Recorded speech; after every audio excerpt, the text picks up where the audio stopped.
This is Boadu TV. Truth and integrity.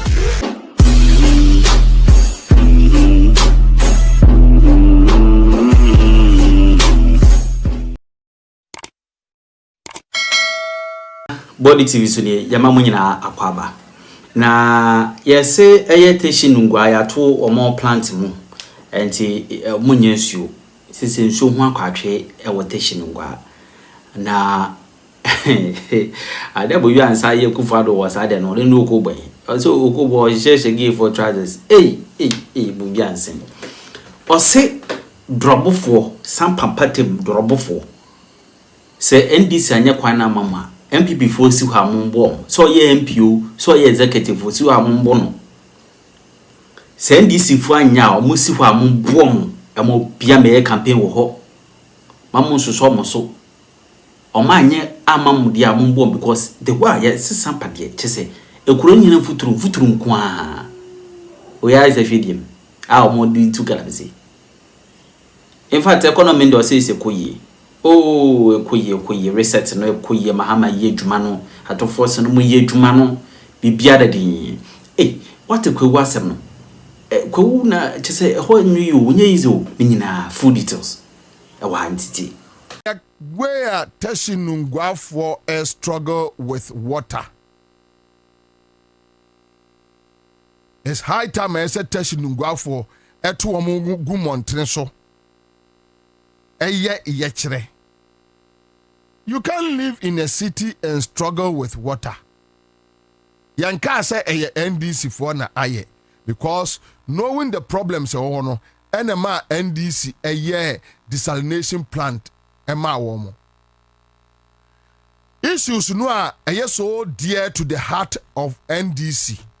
Aban we no. Se omo mfa Teshinungwa de nka ho a womo mojem. Me support Teshinungwafo womun kam womun kajam no be the beach that Baumia fie Ekufuadu fie the aka no nom the actual presidency ayankwasi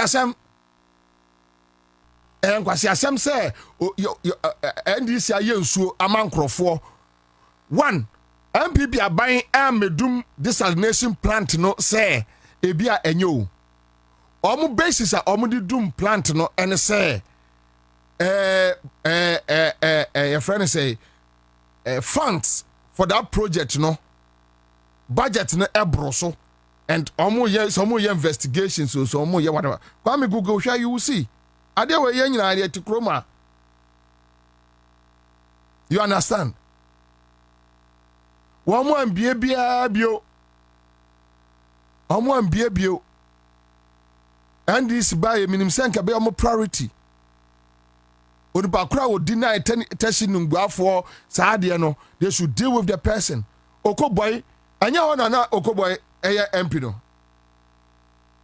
which one both Teshinungwa nyina ni nyina na Okoboy or Okoboy onu ani kromufo asem no emfa no MP no so say no current NDC MP say one free. They are not saying anything about it as if say Teshinungwafo no. Yeah, me no, and I no say me call Sampa. Kwame, me nam Sampa kwa no so me benyina no. Me catch me drew Drobo, and I catch them say NDC MPP politicians ba ye campaign. Momo omo. Who NDC MP na mo atu agu nsu biti na mo abro no who MPP ni executives na mo abro no momo that is the only way because omo mbuye kwa me say wo fa brekum efa your friend say yes me almost say what say Teshinungwa desalination plant temporary shutdown over contractual maintenance and maintenance issue. Imame.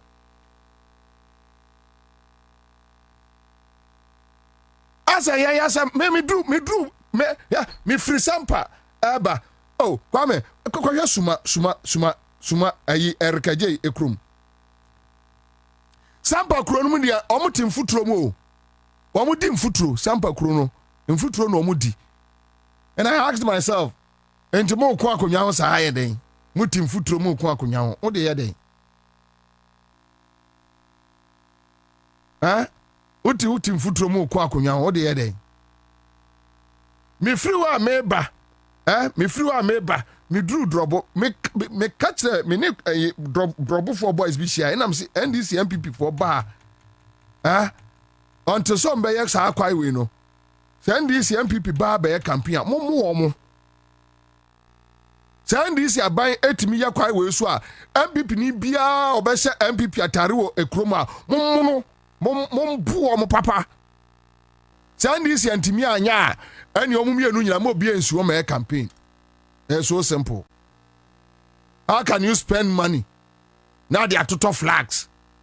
Party flags. Now they are bebo boho. We discuss can we be a party t-shirt. Now they be a party t-shirt. Now party t-shirt. Now what they you know.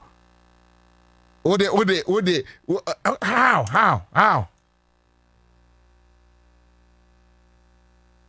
And this is kind of fa kwasi way. Tesi nungwafo. MPP na to sa desalination plant fatu amame. Omna etumu. Akufado no bodamini wabadam you know bia na yire no so yankrani o. Akufado yire no o yankrani ena otimi di sa nkwasi asem no e wo tesi nungwa. Akwa we di tikakraka abaha nipa adwene kwa. But it doesn't also mean say NDC tra man crofo bresa. Kwame, how much would the cake chamuna hwe crofo kura gallons e wateshi nungwa area okope even labadi here. How people are struggling for water. Yase be na yiku na ya MP no. On the betu ba kono okoboy. Meboa. Dia ya no ase pias no. Okoboy. Ya no ase pias. Ya no ase gefu atranza ni bi. Ya no aka say yehu fi no obi amfi. Wow, any 28th October. Your friend say October yawo. And on better the entire omo etumu. Tesi Nungwa desalination plant temporary shutdown over contractual maintenance issue. Omo tum da afi no omo my reason. Omo biema omo na asem fa na asem ko. Omo bie emfa ma omo na asem emfa na asem ko. That's okay. Omo bie ema omo na asem emfa na asem ko. It's so simple. Your friend say assignment inner rules no. Obi ntware ni hwe assignment maye.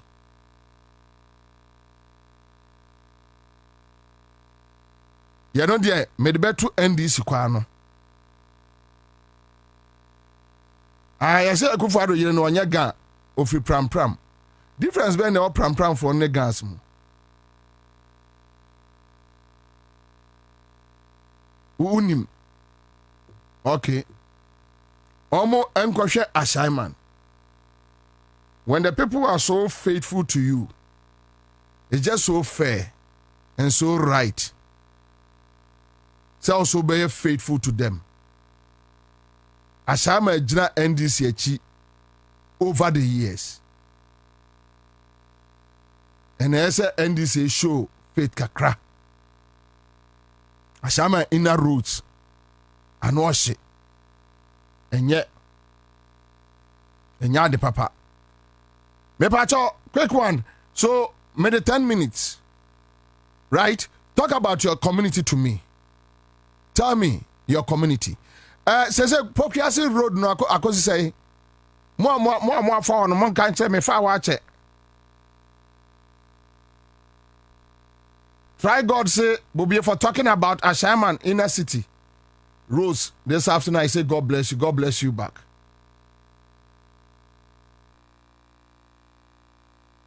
Omo ye omo drin ni bra, omo drin fa. Omo tra on say eye mienu.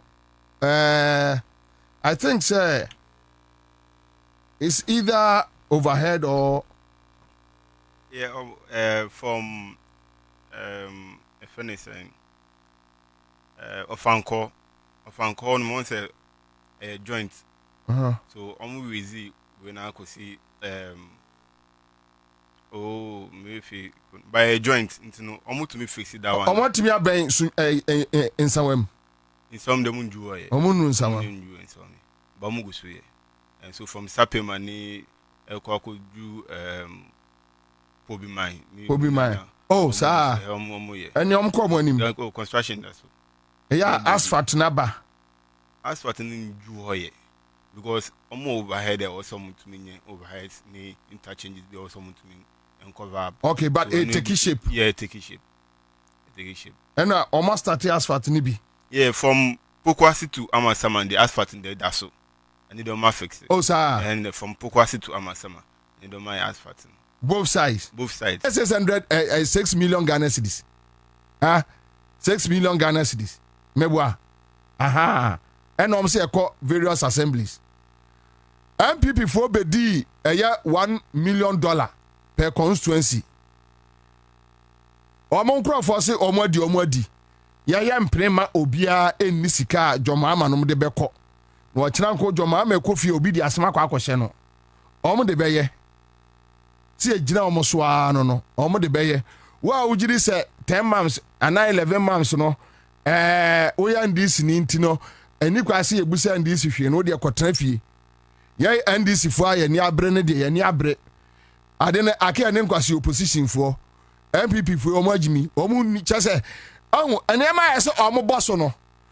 Be enema wo hwa ya se omo boso.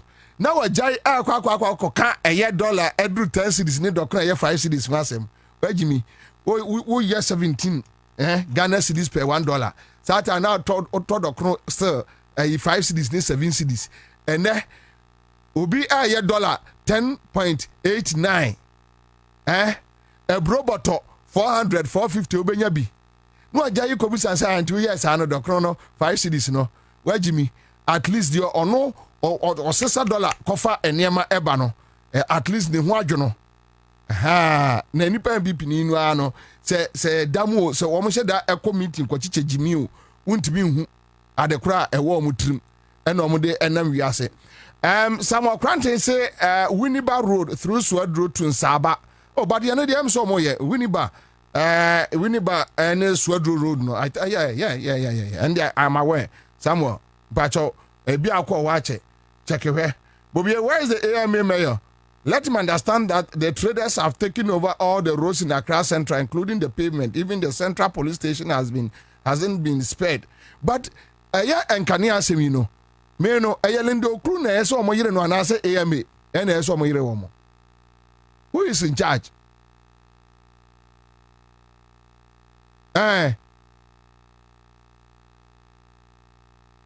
Into okru na no kan entini omo gu okru so saa no. Because I think say AMA adwuma ana mebwa lightening up the city enye AMA adwuma.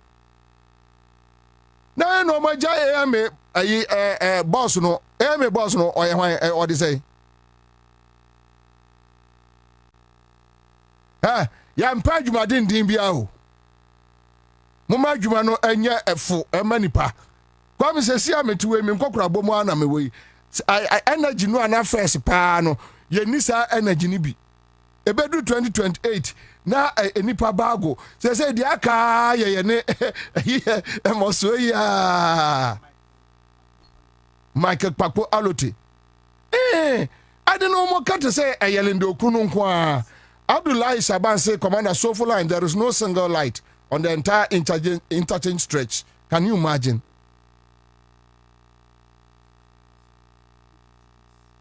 Okunu na kwa kan no so kura sesi an obi send me message say baby oye MP no Linda Okru baby oye MP me hwe ma me hwempo sesi adie ya yiramia senior Okru is a disaster of an MP in Shai Osudoku. Come and see how pathetic the constituency is. From Dodowa all the way to Esuchare, nothing. Road, Basa. The only thing the constituency can boast of is the hospital GM left in his first term. And to offer an infusion one now then to a cancer and no cancer anti or no qua. Because me will fear behind amateur some radio some bonny dear. I ask myself, say, but as a BBL in Dokru na you know, your friend say, yeah, me boss no so or yeah there you say roads be war Botiano you see ho enye kra you see ho enye Felix says Bobie, please take this as your personal project and chase the municipal assembly to work. So if chasing now come with me personal project Vivian eja me sorry me kwa ya bala o sorry I just me kwa ya bala wenchi kakra metia ya me say me ka kire wa ora be ho osisi asa tisi ya me kore nam kwa ye bala kakra diwe me nya de ye project ni sa na da bia me sisu sa hey abadio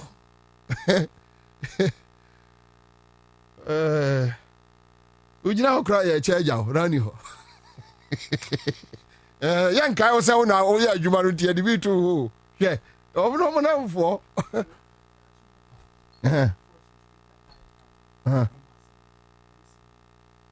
okay no mami update yeah no in a kind otu da akona kind o se efa at Chimota a police station fortune one finfini baby a man bomb pine was a debia hoisu the honomana MC in it yeah obaha crabbe oh okay obey why oh wow what is saying okay oh MC say no na ese JM or yeah MC ni DC's awards on when nyina muntimi nya chief of staff so muntimi nya mo fa sa adwuma ne nhyemensa na muntua meka na menya akra FM ba kamia menya ayini nyina monitoring bibia adwuma na but ese enema say central government no monitor well MC no ayade ni abona baso momwa lendo kru na lendo kru nso yeso kasa ena no say yase asojafo enkola yasemi yeso okoka bibi no mu twa no NDC fo no twa no social media saa eya no okaka kasa saa ya den what do you say oh honorable Christian Tete Baja asemi ni no asa anadwo akufo yi bia oh minino opposition na oya anadwo akufo ni bia minino menina fa flow pen minino Bobie, scrap dealers are also cutting the wires and posts of the street lights and they are no correct yane de trodo Ghana Vandam uni introbia adia scrap dealers ne eye ewo kroma no kwame anohye street lights ni bi o hanim som toto ebuobom yes anajo kwame ayi your friend say train no empakadan train no unze na anu nkrofo bi ko toto buobom yes, over said that's the same one no more to boom. Na NPP for no more than terrorist. I bet try yeso. Ayomwa Ghana ni be pan na adwene mu dawa train awia o no more pari train abo.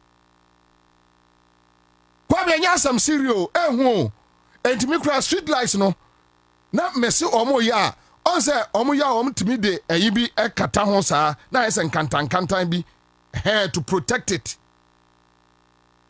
I'm to tubu bomba na anajo.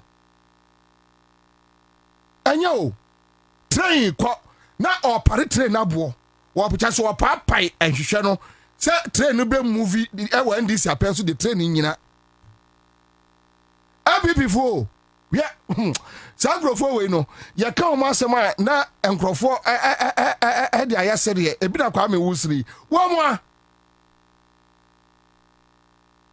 wei sɛ manim sɛ ɔmo kyerɛ nkurɔfoɔ no sɛ ɔmo ankye wɔn mu wei ɛyɛ firing squad that the whole country will agree wusɔ no mu a na ɔtashi range no ɔmo so ɔmo ɛtɔn wɔn so ɔmo atɔn no mɛnti aseɛ straight edua ho wakyekyere n'ani tɛn waku no na kuroma wobɛsɛ kuroma ayɛ adwo na obiara yɛ steady wakɔto to boa abɔ train num adwane ɛna obi busa saa de ntini ntimi nyusu solar light yeji mintia yɛn de yeji mintia awia kataban we ya airboy no ya yeji mi saa no a on say solar light ni bi wɔ hɔ a wɔ mpɔtam anya adwuma maintenance in actual sense enka Greater Accra nyinaa no ya wire street lights nyinaa on solar enka nkyɛn yɛn baakofo anwia sika na nkɔtɔ Land Cruiser kyɛsɛ nyansa ne mani tirim sɛ ɔbɛyɛ yɛ monitor obiara fɛ sika ne bia na ɔde ayɛ deɛ ɔpɛ nti saa ka enka ɔman te sɛ Ghana ka Greater enka yɛ cities ne deɛ Greater Accra Greater Kumasi Greater Tamale Greater Bolga, Greater Takrade, Greater Cape Coast, and Kasola, because Aviano, Yamedi Ache free. Yes, ye Jimmy free. Ye Jimmy a wound to know. Ye intimate, and I did to go.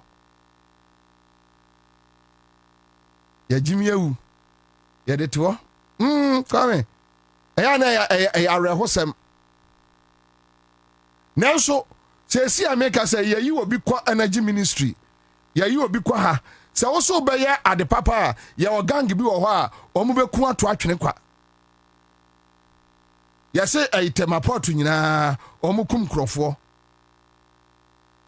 wo a bɛkɔ a wobɛyɛ ho sɛ wode w'ani ate you do the right thing no ne yɛse ɔmo de wokɔtu kwei yɛmfoɔ ankɔtu kwei a de wokɔ agwanagwa yɛso ɔmo hyɛ koraa na ayɛ aberante a yɛkum wokɔte nya adwuma yɛno so na ɛya no Kwame ɔmranti berem na ade bɔ so mmɔ yɛdeɛ dɛ bɛba sɛ deɛ monkumi o monkume ɛdeɛ monkumi o ɛneɛ monkumi mfiri wiase na menhunu sɛ wiase yi mekɔ ɛsoro asi kyire dɛ na ɛsoro wɔ dɛ yes, omoyo. Ya tutu ko ya ma fe de se wo ba hwe no atwonya wo so na ho baba onem hey na de be yem say de ani twam kon ba me na no ko hwe ayi friend say ayi river de ndie tidal rev Kwame yeah now see boy I no now say ni achichire wo man say ni achichire wo man good governance ni bi ni good governance mo fa nka indicators no strong economy of stability Kwame come see stability what me say yes economy no apeke e wo what a world mama mia na mo say monya de poso na pomu egu ye be wa egu e pomfa ye nko ye fa wo bai si akai yo da kura ofrosif e wo de suru o si ye be kwa mama wata frɛ ye so ye ne be kwa we don't fear anything right now why you Kwame si akai nam si ni Washington de minya wa Washington de minya wa New York adajo ade sanko de ye Kodebe kume Kwabra na minya dai nam se mo se sam 2020 cities mame me sani nyina ne me frenu fra kwa de Kwame me kwai I find a macro. I hear me quiet day. Hey, where go? Who knows social media? Oh, I say I grown. Wait. Hey, yes, I call so bad. Yeah, your friends say. You know, that you know, on your sparkles for a child, said, yeah, che, auntie, auntie, maybe I say Jay-Z for your updates. Hey, Uradi Yesu Christo Crackers, the living God of Judge Jehovah, was a judge boom. Uradi, now say, I told your economy say, stability abba. Kwame, indicators need jinaso sa. Papa. Ko baby ya. Hey. Wasam ko. Kwame ekuro no enkola anigi a. Boni mem. Ekuro bia se enkoda no anigi a. Boni mem. Obi amfrɛ o. Obi no so be wuro no ho a obi amfrɛ o. Obi amfrɛ wo ho. Open ko ho. Ekuro ye de ma Kristofo be pem de ye hunu mfaso obi a yenya. Ye mpem kwase asem wo ha. Ye di kuro no ma Kristofo be pem de no ye hunu ade papa bia ya ditorati. Enkramofo community bia ni wa ayeye. Omo ko read the Quran e wo Mecca bai no omo fa change bia ma zongos. Dada no we simple. A Christopher 70% in Ghana, 80% in Ghana. And for so be any so. Yadi Kronija comfort. I say, Sabo, some for the crowd there. Hey, Frakadam for. Nothing so near to God. I'm saying, no, no, no, Obian Franasam ko. Moman Kolani yadi umbetumi. I'm going to amunyo. Na mona wuchechire ya yure.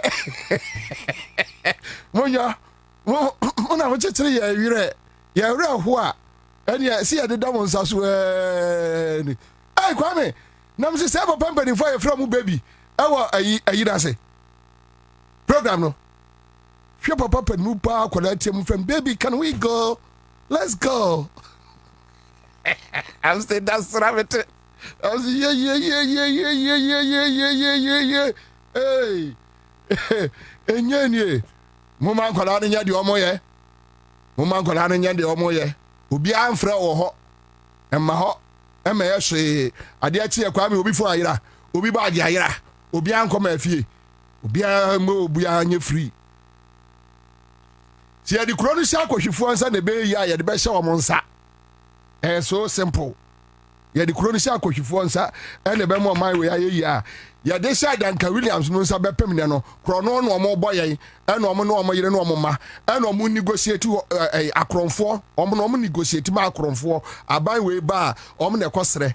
Saa ye hunu mfaso bia akronfo yi omo na ma eye akronfo aduro. Ena madi aduro madi tu aduro madi sikan aduro eya akonfo no na edis ankwase asem no hihye wuram ena omo de nse be ne nkwase ade adrodro omo ho ena moade no omo ti wuram wo na abokosu agu ne tim wo jimi ena ona ma we ishekifo ne malamfo yom tititi zongwe omo ana de akronfo ne sie de atuo ne nse kai sie obi anim ye fa se no yanti obi akes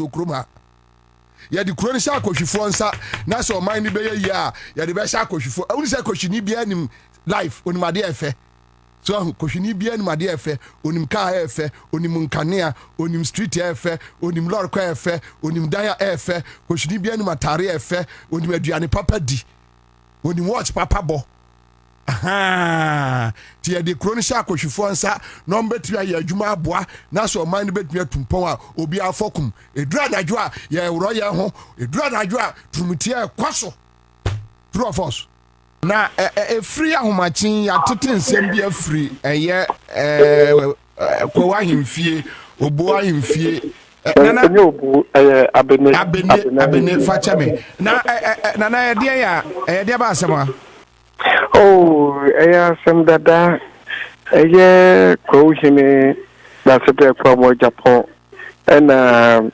be eye ni nananum bi sorry yes omo tuno na oyoma hine ono no ye co-traditional council president ono also ne vice president of the regional house eastern region regional house of chiefs vice president and ono also represent eastern region our national house of chiefs so onye ni pakapa entino chieftaincy act and so say ohini biye boni na ubetu na ye wo level any baby SSO deco to say if he sub chiefs to divisional chiefs bibiba over the court traditional council president a year or my hand no go and now for my hand so ye bibi na for man for no mpa as a come with the court regional house of chiefs na omokwe de ben omko kana sem ewo we there a year ago no na nanu na obo abene no efa asem no tra na omko twa adwan se omotu no nanso so Ghana amama any amane any embremu Ghana Chieftaincy Act any constitutional ema kwansa entino da sibe kwa mo Japan oye okachini no yo bia odi emra any amama ni amama ntino otabiri na asem no na odi call regional house of chiefs na mencha bia kotra asem no so no obubu an dem and there was court order say ma omakosi hine foforo ho ba sa ohine no onye ne ho se oyo hine efi se ohine no omusi no and call traditional council to mu ko fa na nko for de omukoto ho and chieftaincy ministries any local government FN say unye ohine ewo ho entino nipa de omakogu ho nyina no ko yi omufiri na computer akofa ho nyina for mo de kusi o da sepe kwa mo Japan otosumi no ono no ye kwa hini osaye president of the Kwa traditional council do wa sembia fanuko the friends regional house na regional house to abuni dem it's only the only gazetted Kwa hini entino endra anano pay ena yangopo ye na dum police for yada IGP ase ena yada na police for ase so mu keep peace ena ja omode no okọ na himfie no dey kan okọ ya na owura mu no na ya local gate no police for so yes ombe die edan na ena nipa bi ewo ho no mo sha se so mu tutu atia police for na police for so ma warning shot ebemunya kwan na omwura efi ho no no omuchichire boys ni bi na ebi nso dwane ye enti no na eseso mu secure fie no na da separate me ko ni fie na hemfie na omukwa hemfie no na ohima no nso so ohima no wetu afi da ohima hemfie abetra oman hene ahemfie yenya ne sa amamre ma wo kwansa enti no na ese police force secure ho nyina no na isense da sebre obu nipa no kai nipa no pe violent enti no police for no say ombebo ohima no ho ban ombebo no ho ban there then as I say omu yini free vicinity no eye kwa no mo de me ko ba dia eye secure sa pepe na see ye enti no obi enwu obi a anye bibia ha adwen bibia ni wa call so a eye out of the ordinary enunti ye ho na efre say na super emra na ode empany4 emakasa ampa na free ko abankai owo betin on empany4 say debe ekasa etino mu bisa ya nia omu kano aye nia obi ho oni omi de na me wo hobi ena ne ma na ekobi nyina no esi ye boni bia nsi when it said almost 2 foot gun of when he said, "Quo, or ye never ho, and I see the power 40 and we are the Yanocrat. A bien noir, I am a crack. And you know, the stress, Ghana, who said, "Quo 4, I have some great for." Oh, would you, Muja? Nana Johnson, I see our honeymoon. So that's an amateur. Nana Johnson, but what a banker. Metonka. Nana, what da rumo? Mebusa, no man will say, Pachemi. As a media, as a Ujina Bakwafa. Oh, that's it. The first chieftaincy ministry there, Omono, never back on Omuning or your henny. Any, that's a bit from what Japan. It's almost Bakwafa now. The own two will be only by the two. As a tell Okobo Nikan Quabi, no default. What if who in your crying at their student? And to the only panel, I said, Okoye, if you are now acquire ordinances. Ordinance, if you are you, if you are gazetted, and you know, a woman and a buying buckets here, Ghana Constitution, and it's Chieftaincy Act, the free. It's simple. I think you can make that back with you. Baby, I don't found to a free talk. I hold them and near you to almost here. I'm going to lawyer phone checks or Musa. So, Pedihine, Maya Gazetua. You move out of that and your man can get into to the high level, say, Bipa, as I say, bino, enter to a matter and Marana. Yes, say, I will master big demois. Chieftaincy Act, a young a guided net govern a him for no, and only I see this. Now, Auntie Mepacho, opening back on Omubu asem guno sono. I am not a friend or no way.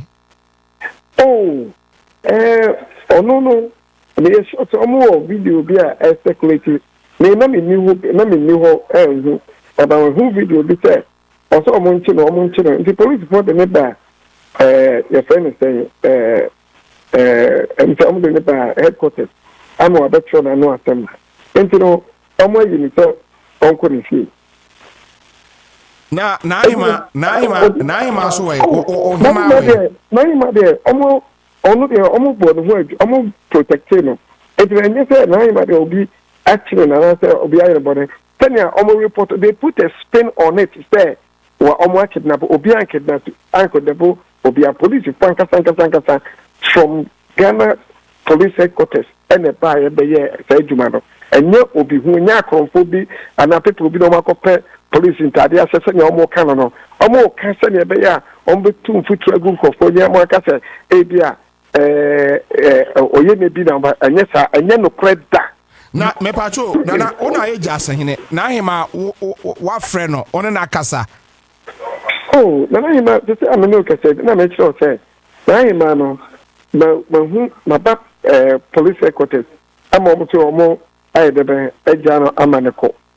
Oh, man, you know, only the one him feel. The American say, what friend, what was I said, what to say? Mepacho. Me friend yet, me friend no. One say, we know if he and you may at Ranopa, dance a million course no. Maximum time, I'm tied up. Maybe I'm repamuno. Many are quenya and my friend and Margaret and I want to. And I'm a so, in command menu, Fatchame, say, Onana man Cassia. Me yaji disaster abene ahimfi ono mumu atemienu se me nsuro na maka but me ohini wo abene me ohini ewo bo me just ohini wo bo na kwa uhini no ono no ye nyina ye hini enu nti so ka abene asemwa da o pese o zero in on abene me yes for him ewo abene me de kwa na make there me ka kwa asem enti me nka se ase kwa ahemfo no mu ya ache me sure pa why I don't think there's basa oh say wadaroma asamba ina eti enko benkrom baby a okwa office away we nyina muti enko benkrom ebi wa ha and it's a choice and that is the beauty of democracy. People to have their opinion, but at the end of the day, when you share baby emra amamani amane no kware no baby e se de to and it's say the share me can baby e de to it won't mean ka say oh yeah the oh shall say blindly no baby a dano I want you to even uko the local court they say you are innocent until you proven guilty. Only time move for court. Move for court at this regional house of chiefs and go board the court. Move there to do man ye. Who to name ye? To say ya uti wa uye uti konso ye chia uye wejume. You put the corner boa. That's what we are there. Over say and found go to. And I do the court. Now what pay lawyer di no be defend you and answer. And now they get it to so happen. Say my mama and say famenko. Ye tao. Ye ni ba jimi bro. Ye ni ba jimi bre. So just say America said that's a pair from Japan. Our toss me Google say yeah. Ever so nipa oye. You can Google it. They will show you this Ko has only one chief. Google that Ko has only one paramount chief. And that is that's a pair from Japan. And you mean America and then your computer and I Google that I just to say this is the way it is. Na wadarumo Mami Musa says what next in all this noise in what next? That's a pair of Japan the ope asumje on peki onye kitikiti eko kitikiti a nanka ka wa kitikiti fitete fidada 1 year ni wa to ne boase and all di jumano okoye and your friend say omra no waba oya asumje yini Eti the way forward they say Nankopo be yadom na fa no nyina betrase na mpanifo no be mu say mo bodo kwadu no mo fa no ko gina regional house na mo no kwadu odi fa na wadi fo odi bim dia sanya wakwa wadi bim no sa pepe na dia de ko bia no and obetuma ko ya appeal na you ko court na ebua o bim a na we are to no ti akonya no so o ti mean sorry mfi efie ho na etra ho no and we are the sadia enye enche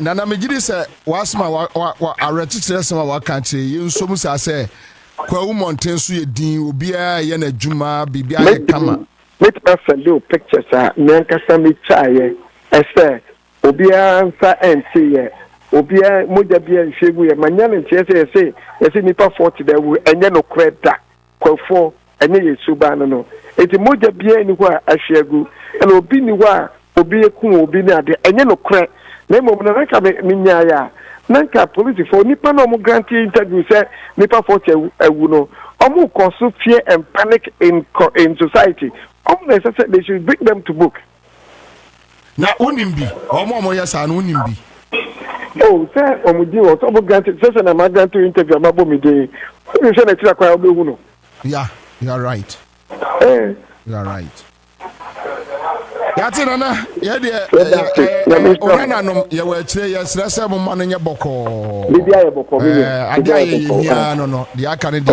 mo anana no betra se na mo aka ye das bebre amen all right so that's it live at Accra 100.5 Citizen Show there be ameka cha asem we me nka hinsem me ahinsem de me kromo ahinsem kra no me nka bi da sebe na se bonsu ofri mu na nsen asantemampo mekwa yie se odehye ba menem sa betra me ahinsem pa de ahinsem asase honsem ade a mempe wo me life mu no ade a mempe wo me life mu no mempe me admi ade bia no a eye court nsem ne disturb me pe say dem si pe manage o wi ase no me pe disturbances kra me pe sa ene ma no nti ena ye kro no the way asi akwa no sometimes unhu de all kind of cre ena unhu de odi ntro nti niema say ne ya na ya taking it easy ne ya ne kakra on the economy efe ne ba be din come on the economy na atoforcing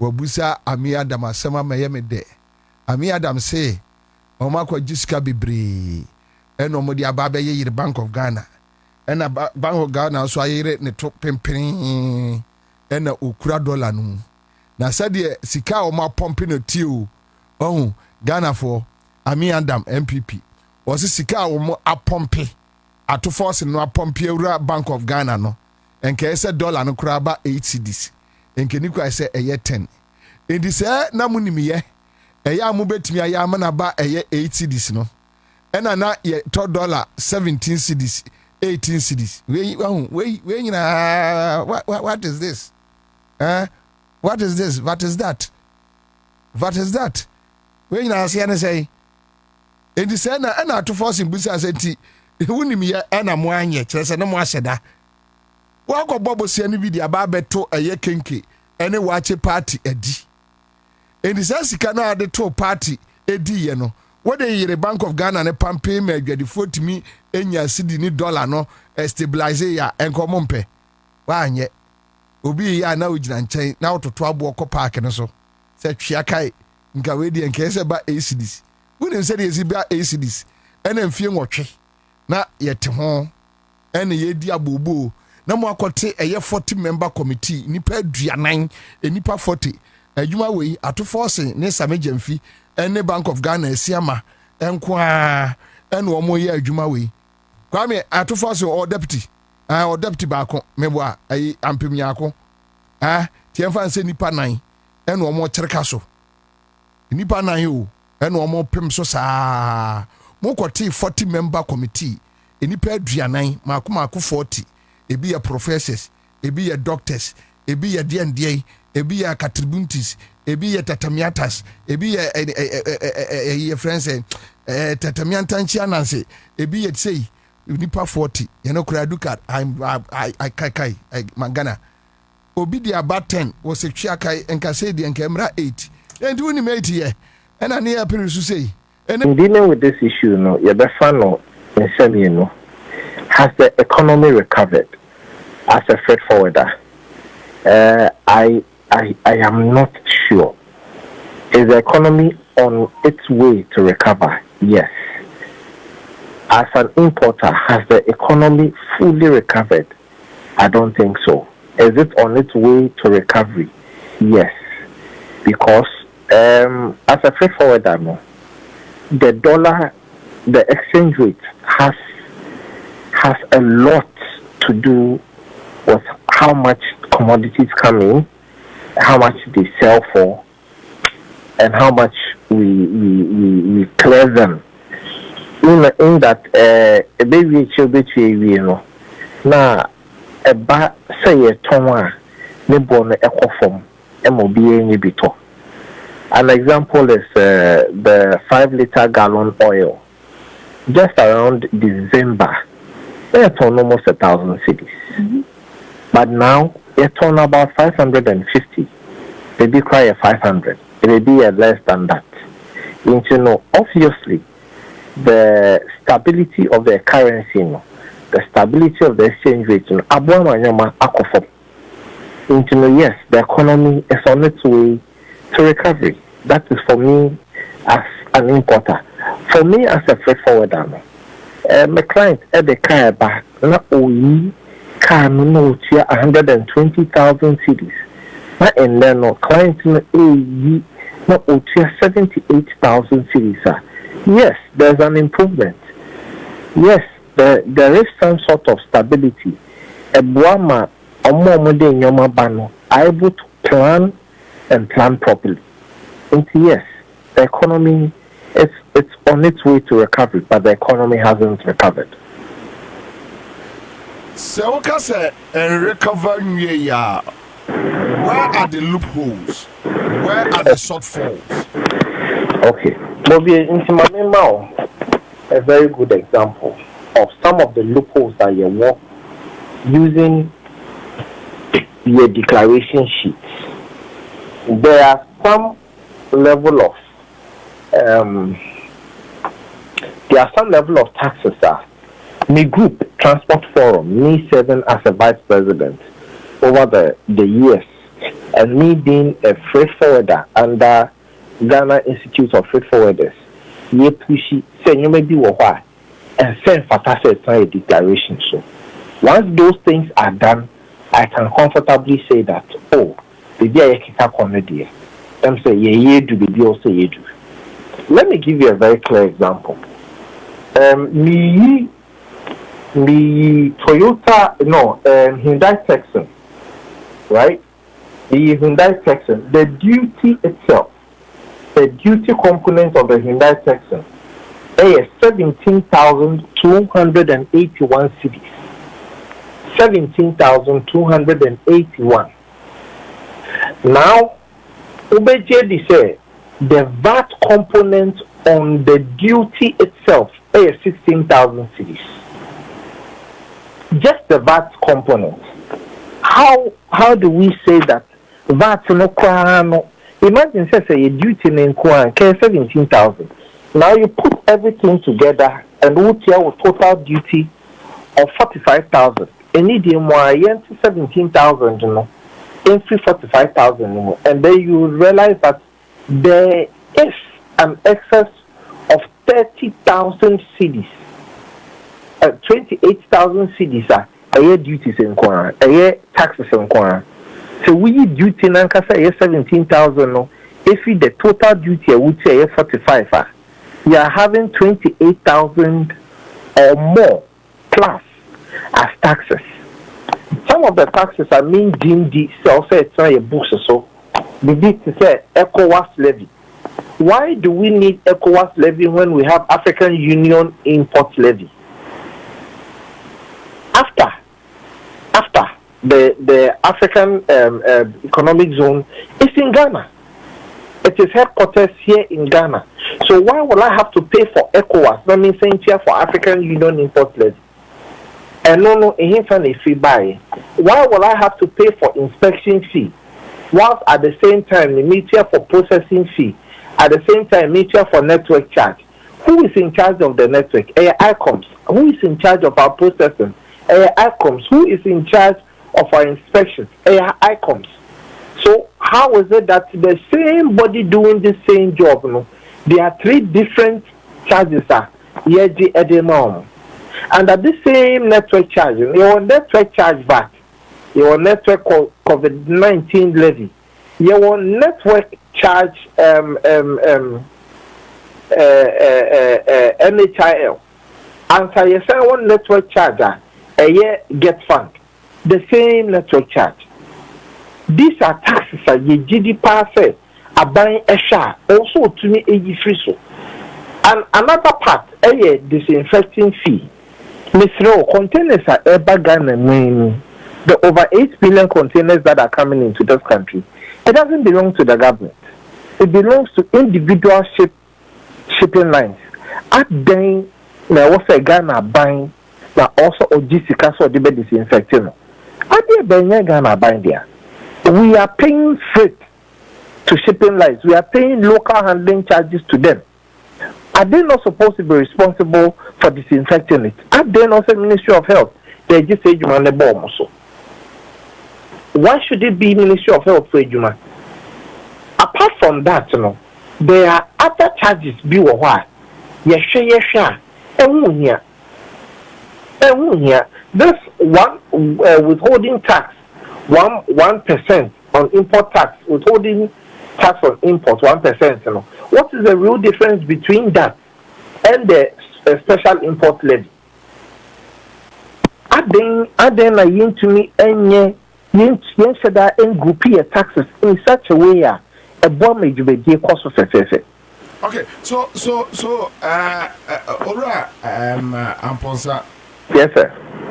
Me pesa wo educate me kakra. Okay. Okay, baby sir. It's dollar stability, no? Yes. Abua ama import as an importer the duties ecoform. Yes. I know it's true, right? Yes, that's very true. So which means aban revenue a ɛkɔ no hɔ no ɛbɛ affecting kakra ɛbɛ affecting no pa. Okay, but revenue so ɛna aban no de kyekyere ɔman no. That's right. Say aban no hwɛ forex ni yie na mo yi mo nneɛma no mo ho tɔ mo a ɔno nso obehia taxes ama ne ho atɔ no ana meboa. That's very true. Okay, ɛna aban no say VAT wamount from 21 to 20 meboa. Yes. Ɛna wayi COVID nso afiri hɔ. Yes. So with the obuba so nyina no say aban no say yɛmfa no sɛ nnɛ yɛsɛ owura Eric Amoampon sɛ push agenda bi na wa unua pani JDM so wate. Yi ni nyina afiri hɔ a tumfo ɛkwan bɛn na ɔbɛfa so akyekyere ɔman wi. Okay, Bobie, medase, ene asembisa we bi say. Me gidi say Ministry of Finance yo ye na no. Onye ne kwa, oye no on the basis of demand and supply. That is what we call in economics. Say wo be ye mamema onfato ho we say wo the 100 containers ebeba man na we tia 10,000 cedis on each of the 100 containers. Wo kan na bomo a sika wenya 1 million Ghana cedis. The patrol, now, so what is that 10,000 cedis per container? Now what they buy 5,000. Now so we are about 1 million containers. We are talking about 50 billion cedis in revenue. The patrol me against so. Yes, me know it depends on how much I better swabba. So, you see, the businessman who is coming into this country with money, with import, or your money, or share charges you are paying here, and the charges that are being collected in other ports. Your Saharian countries are a year almost bedrock when it comes to import to Niger, to Sudan and all the other countries, Burkina, not a main port. Because get this, we have the best, effective and efficient port system in the entire West Africa. Our turnaround time is the best. Into almost every importer is looking at doing business with you. But say with tax levels, with tax basis, they are not scared to do business with the other country. And once they do, what increases here is smuggling. But you see, when you reduce the taxes, you encourage your business to bring in more. Because say at this level, there may be for Togo, may be for Abidjan, may be for Morovia, may be for Nigeria, may be with truck into Ghana, may be Ghana na mitia, because there is a reduction in tax. That also increases revenue. Into the GD Ministry of Finance, the GD say here are to forcing. I drink potieta fancy way in say way to increase revenue, not just reduce taxes, because they realize that there's a correlation between when taxes come down, there's almost always a higher import ratio into this country.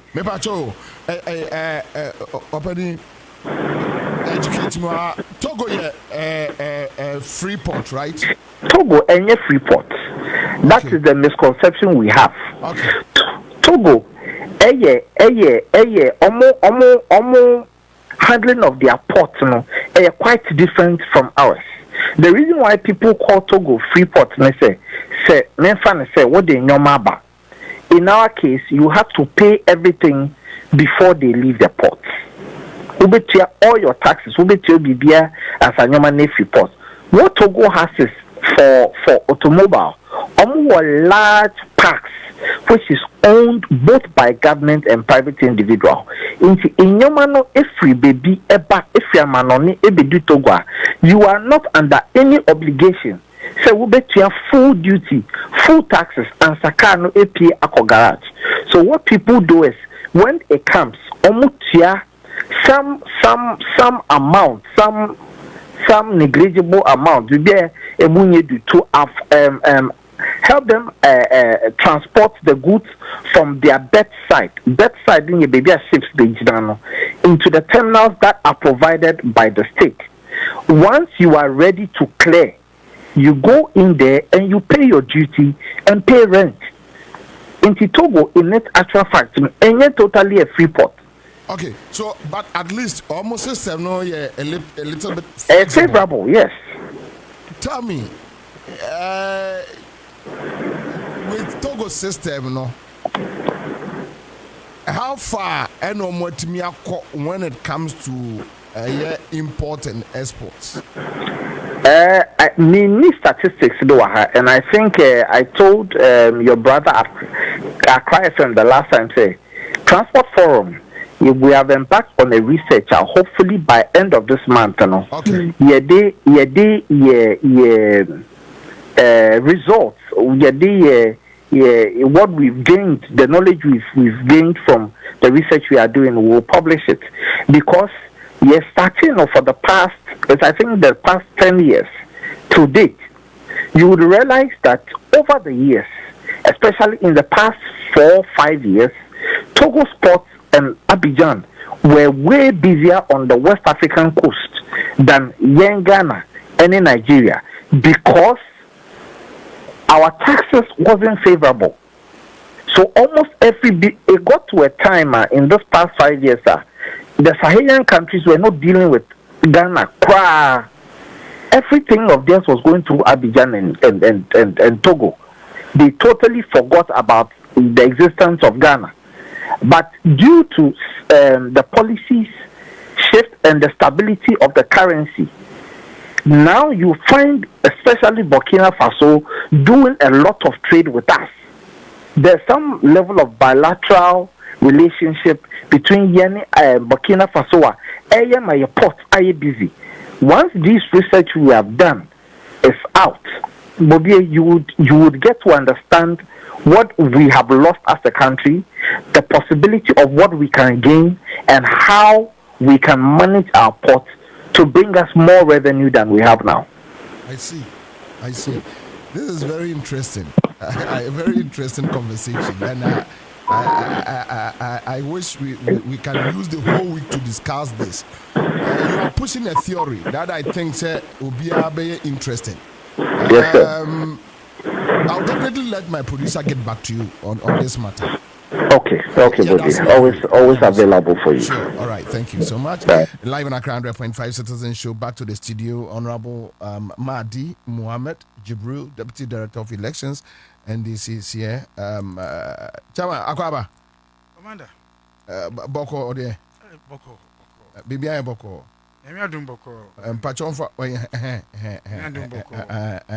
Okay, so Obia sent me a message. Was the man on the phone is obviously being selfish. He only thinks about himself and his business. He wants to make a profit on his business, but when it comes to the government, no. All right, Chairman. The question and Oratu Forsen mentioned something. Ghana economy has now recovered. Do you agree with him? Do you agree with this theory of Mr. Mponsa Epushi? Bobie, manfa kunya nchia otifu. Manfa kunya weso enka bibi nchirawo. Mishia will be outside this country. So he has been there for about 23 years. But we follow program here, papa. Oh, okay. I mean, I'm now. Minimum. I say, bro. Okay, Ghana. Say, but I sure will be online program. Oh, so, okay. But I did about minimum one of say, "Mom, Bob, I'm 2 NPP NDC It's video back dinner." Oh, video back dinner. I see. Rauf, I'm sure say by now, will see or Maka Saturday. Oh, okay. He follows most Ghana program. Nidia wanya pa say it me 2 MPP or say Charlie. Oh, hard. Also, also Rauf, we meet party for so. We pass out moye. We say economy we any economy are recover and the new economy recover we are in economy being recover bio. Really? I'm telling you, and that is why when you ask Mr. Eric, so I be kind of a bro for one to make a tribute. No what that they for more.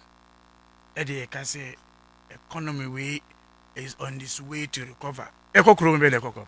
Chrome on the way soon acquire. Economy started from 2025, the beginning of the 2025. And they go when the continuation of the 2025.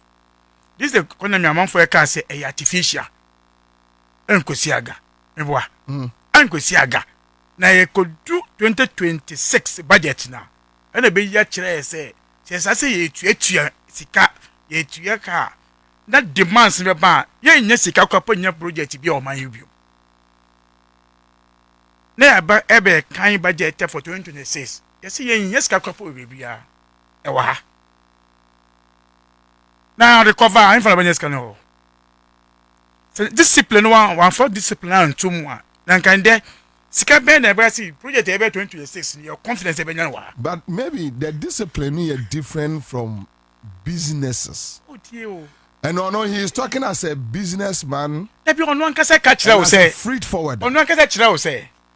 Now some years back, recently, yes, oh, you can 120,000 Ghana cedis. Yes. On one case, He mentioned. And there 75,000. Yes, he mentioned. Into another 50,000 be at the account. 50,000 no.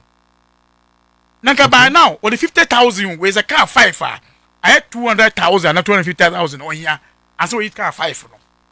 But what to me cars extra 6 at the account. Where one pay we are there in a recover bill, there in our person bill.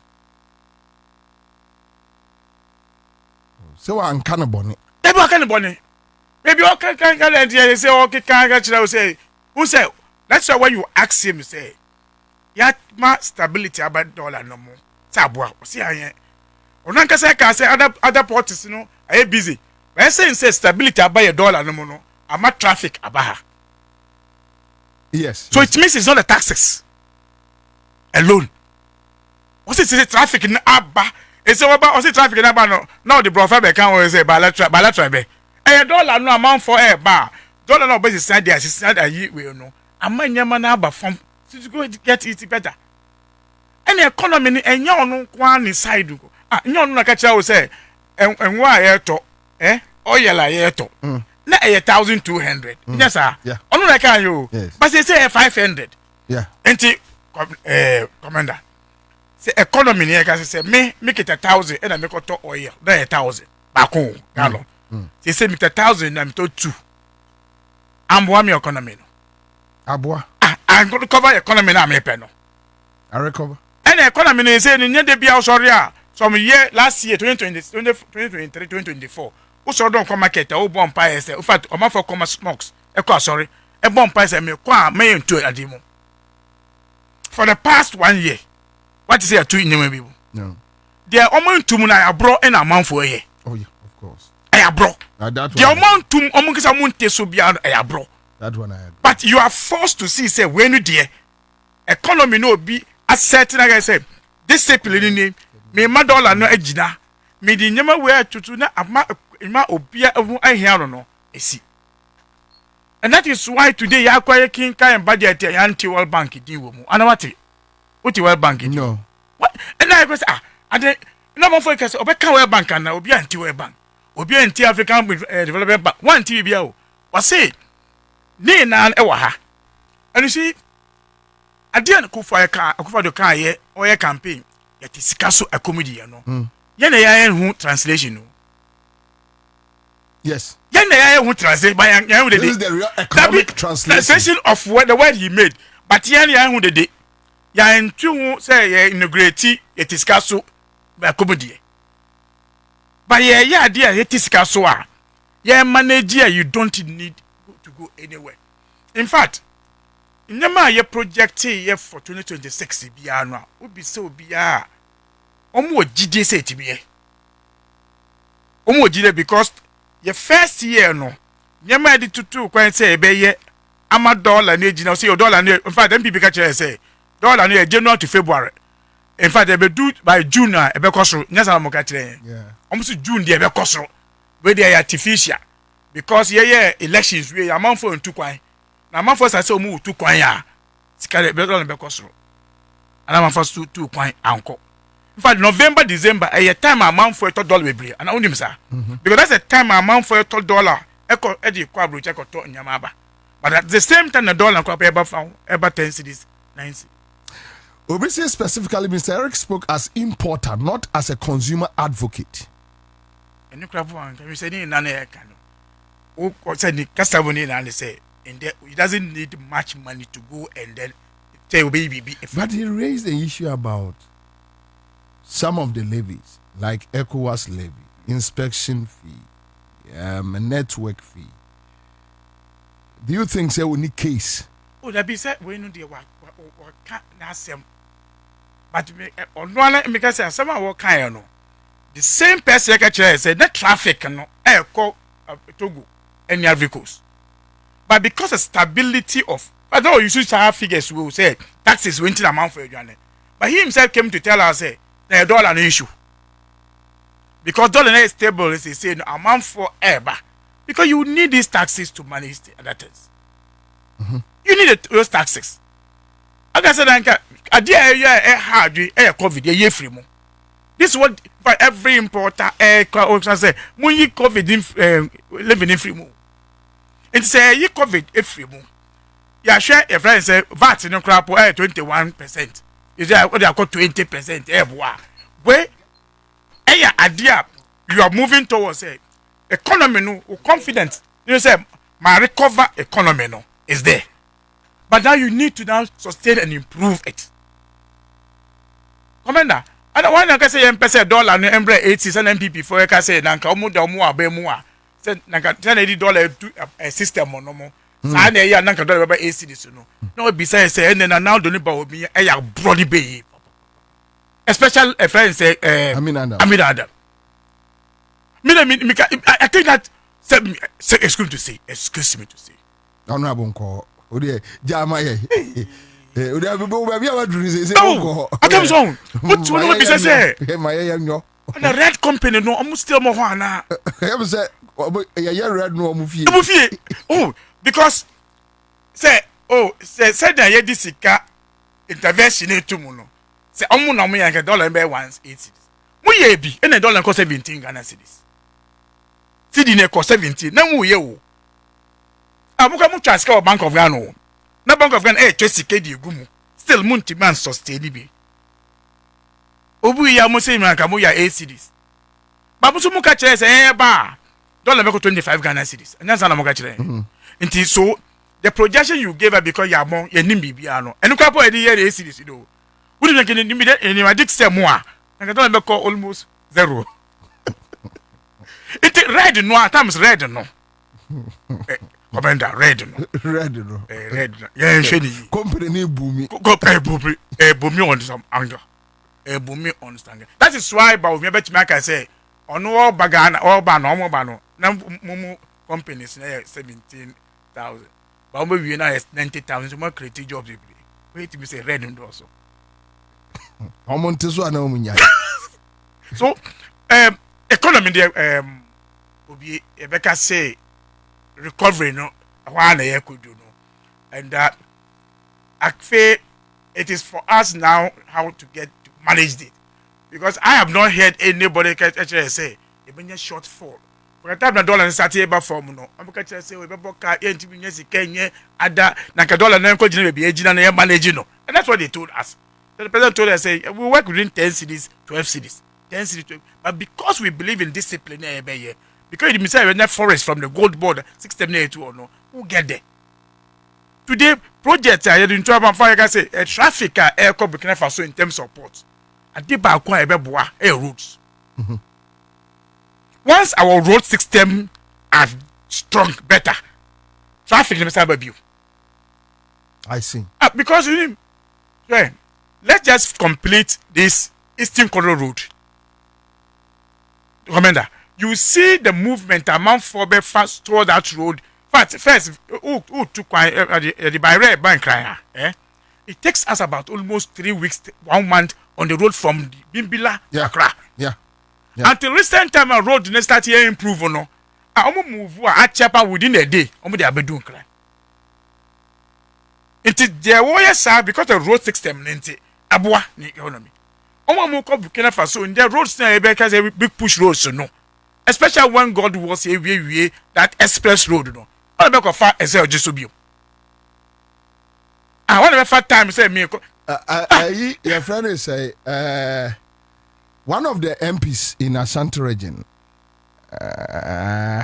MPP for me, what raising issue be, and we for me, I think say political colors free or not, holistically that you cannot use 3 years to complete the express, highway no AGM can from Accra to Kumasi, no way. You see. And I feel like I agree with him. The minimum as a contract on Unqua obey diagrosso. But if you do a division of say these people are taking this area, this company taking this area, at the same time you can make it. Sa contracted the man for near more bit kilometers on quite national what did diagro no. What's a be equal near bro? Sana mobile. Or mine will be equal to no. And yeah, dear bet 191 kilometer road. Will be 3 years. Ya shabo se be 3 years. A legacy of John Draman Mahama Bejatu. And yet, dear one for be yeah, original friends saying, his friends Spinters after say election Aboriginal so many roads no be. No. Will be because we are opening this country for economic stability, for economic recovery, for economic improvement. And those projects now, there is infrastructure and ebe. If I say 3 years, I'll say that because I won't say Martina of Onco in Sawan Road, I can the for almost 2 years into me. Once you give contractors, you have your resources, you got the funds are available, you get it done.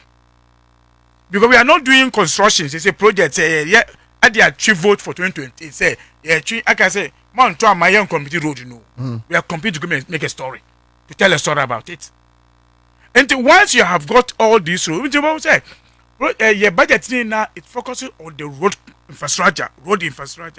In the next 3 years, you will talk about road infrastructure. Link roads, road in kitchen. Now you are going into say you're in more of the manufacturing.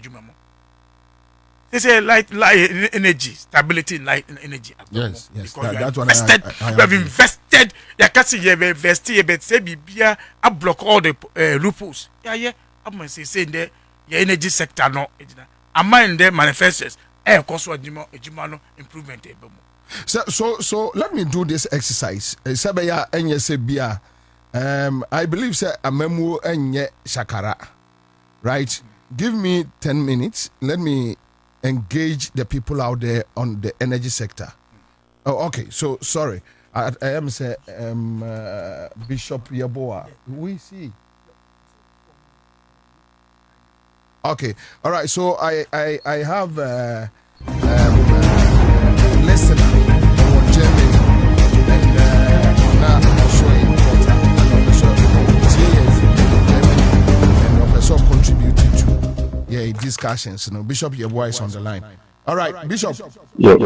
Okay. Yeah, baby. Quite that for. Yeah, that's it. Me chair won what cheer for I kakra na me pese me bear me say na in the past you import a Ghana, but na say it was so kakra. Enti ye adwen say you try Gambia so Gambia is so seamless. Odo oniama ko ho within 4 hours. Now where you near manyana and card be out the Kobiano up to about 1,000 euros. It requires 600 euros, 800 euros. So, some streamline na senka enema na mo combine be ye clearly maybe say a be boy ma you be import more.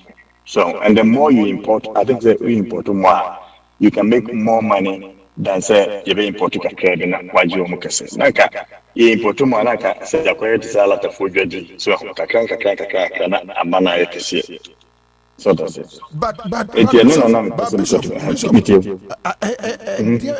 the better say aban no say ene okono the way a baby for no ekono no ye no de ebema import na abamo na say amen aban no be there man no especially when importers say yenya city stability and aban no or stabilizing city no or brepa wa kan to atwom and we prom den obehia taxes wo baby di akekere o man no what happens yo yenyina obia no osuro tax tua so me say no baby my dia go be black on tax tua enye me problem na the tie ne say no as this no ebi ba because of ebo ne ntino 77 almost 40 kwaso ebi kura yi e de kobokina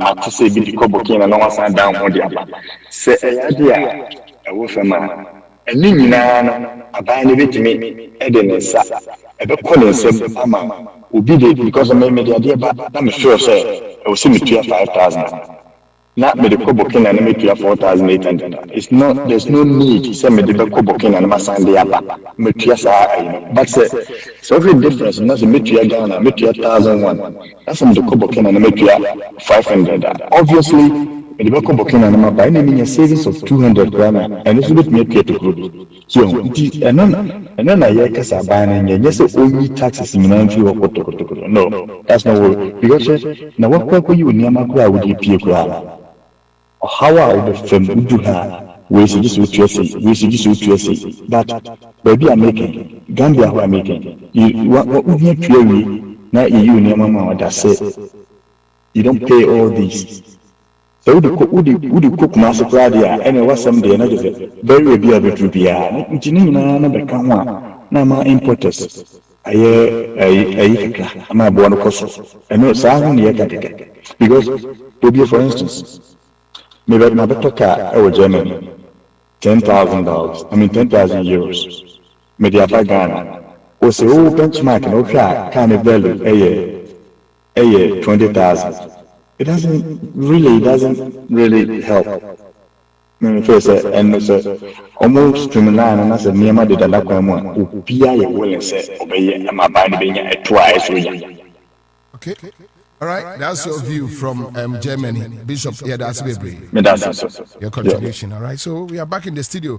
My question is, come closer. I like say views.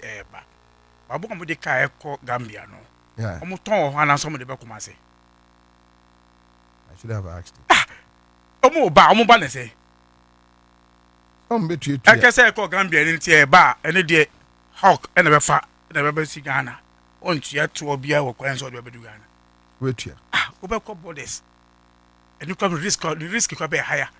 Unless he tells him say or no talk out the be fee no be use or the Gambia no be jaro gra. No got now Gambia. Oh, come on.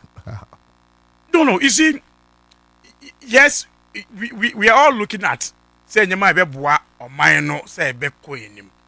Yes comparison e wo ho a o ye market is near wa yes say obi be you bibi e ko Gambia yeah no say na import yet e betia bibi o wa yes we all look at it say but that mere just that analysis say we or Gambia the question is say we or Gambia no nyama ne eka o ho omo ton wo ho announce omo de ba ankra bio Obia send me a message BCC. I say, Commander, on Bishop's contribution, the current government is aiming at export-driven economy, not import-driven one. His reference is also during Akufo-Addo's era, which we are resetting. Mamenya Juma Wimra, mene Dr. Joseph Obin President Guta enye Juma we. Doc, akwaba. Yeah, Eja. Boko de doc. Yes, I do. Yeah, the radiase. Doc, and then when we are kuma Dr. Atuforsen make emphatic statement.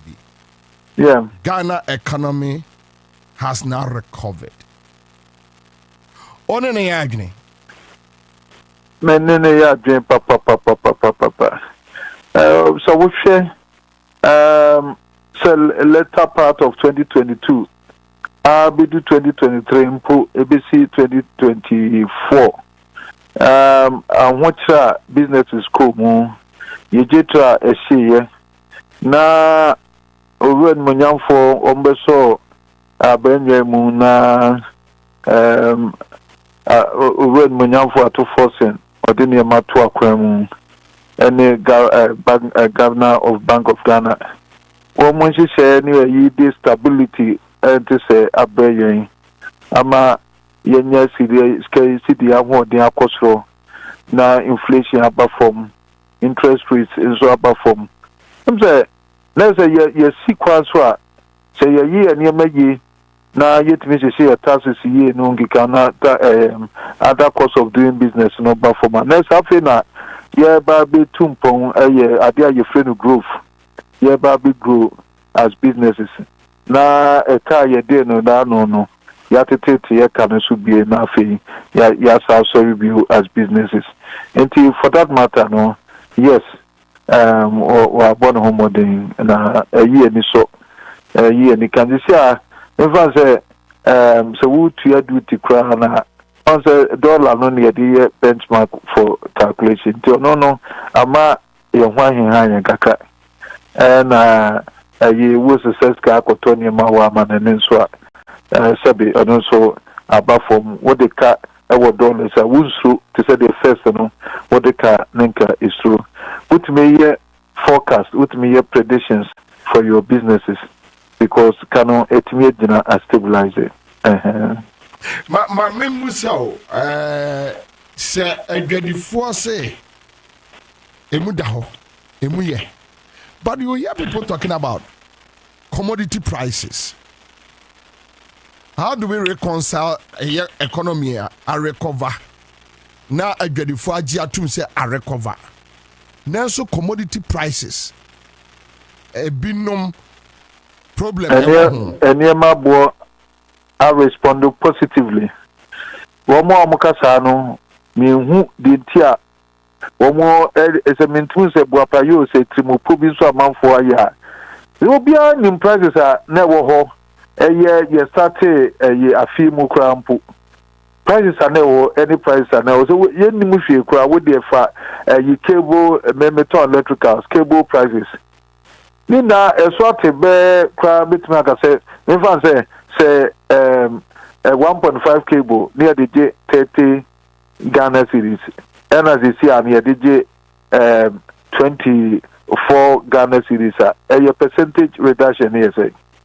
If you said one person near my ebo esi ete because a jadi ye di no you need no quantum co ye need a customers no na boom so what on near man no board there well lose customers and a competition there no so no it won't tell you to overprice yourself out of the market anything prices no I respond positively me ade ba kwa na me hu and say na man for a confuse nnuane ye de no ba ye no ba ye ne Ghana ha nnuane se ba we body ne sa ne ma no na ne bi sa ne ma no so bo no wosoro now the imported inflation ne de statistics scratches and also and aba from near my yekra aye beton no do na aba from na minim more the expectant reduction no more just one be say 50% and as 40% and ba enema bo so ate see ade na mo hwehwe free finance minister on next see so no say budget here finance minister VDA what we say say it was well thought of budget oma tombo say no ma hwehwem na oma ye nsese ntia a lot of good intentions there's no doubt about it we share infrastructure development abai the ato akwam we share sika wɔyi ɛde support to agriculture sɛ yɛbɛtumi ayɛ self-sufficient in food production ɛno nkeka ne nyinaa yɛ very positive effort a aba no ɛyɛ sɛ wohwɛ women's bank koraa no a wɔn hyɛ yɛbɔ na afei wɔn de ato n'akwan mu a de safi yɛbɛyɛ saa hyehyɛ no ate women's bank na ɛno nso no ɛboa yɛn mpa because yɛ mmaa no wɔn bɛ nokura ni yɛ mmaa no dodoɔ naa no wɔn ntumi ne mainstream banks no nyɛ adwuma wɔn ne microfinance ne susu ya na ɔno nso hwɛ atwamene ɛboa ɛwɔ hɔ di mmaa bɛtumi ayɛ adwuma saa nso na wɔn ɛde tua ɛde ko wɔn ho ka. Nti yɛtumi yɛ saa banki na yɛto yɛbo ase mɔ mmaa no rate bi a interest rate bi a bɛboa ma adwuma tumpo a ɛne ɛnɛ sɛ yɛwie koraa na mmom yɛka ne saa no nso no na owura adumonyamfoɔ foto samfoɔ ne ɔmampani wɔmadaroma mmarima no bi nso ɛyɛ weak o wɔbɛrima bi wɔ ma ɔkyɛn ɔbaa I'm telling you yɛyɛ ne saa yɛwie bɛrima no agya wɔn nso no wɔmango saa no na vulnerable ones no yɛmpɛ kwan bi a yɛbɛtumi identify wɔn na wɔn nso no ɛtumi bɛbatabata saa bank no ho nka wɔn nso ɛtumi de aboɔ wɔn ba eti ayi aban ayɛ adeɛ na mmom adeɛ a yɛwɔ challenge wɔ ho ɛne VAT reforms na yɛyɛ no VAT reforms no aban yɛ no sɛ da bia no deɛ yɛyɛ ka ne sɛ yɛpɛ sɛ ɛtoɔ no ɛyɛ simple na ɛyɛ affordable na afei ɛyɛ uniform so ɔde aseɛ ɛno ara na yɛrehwɛ ɛtoɔ no sɛ ne nhyehyɛ no ɛbɛtumi ama sɛ yɛ nyinaa yɛ adwuma a yɛbɛtumi ayɛ a sunsuansuo biara no ntumi mba yɛ adwuma mu taban ayɛ reforms no na reforms yɛ ɔde ba yɛ mfa sɛ VAT first no yɛ gya no so no yɛtua 4% sisi a yɛ nyinaa yɛtua 20% nti sɛ wohwɛ ebi a yɛ marketplaces te sɛ Kantamanto Makola Kumasi Kejetia Okanshi Kaneshi ne Mankesim market ene Techima market no edum na ebi a ye betwetu asa 20% no ho no ano no ebema elpo no you know tax ni tua no a hard drink akanesa akoso because first ni tua 4% bigger companies no to say supermarkets ni wholesale akese no won na etua standard rate no of 21% but they see no the akoba no say yen so ye betua standard rate no eno kra no enkanye boni bia se kenye nyina na yetua standard rate no 20% no kra na etwani na etua kra na enka emfa or help bia my but they see how much use threshold also for the some forecast say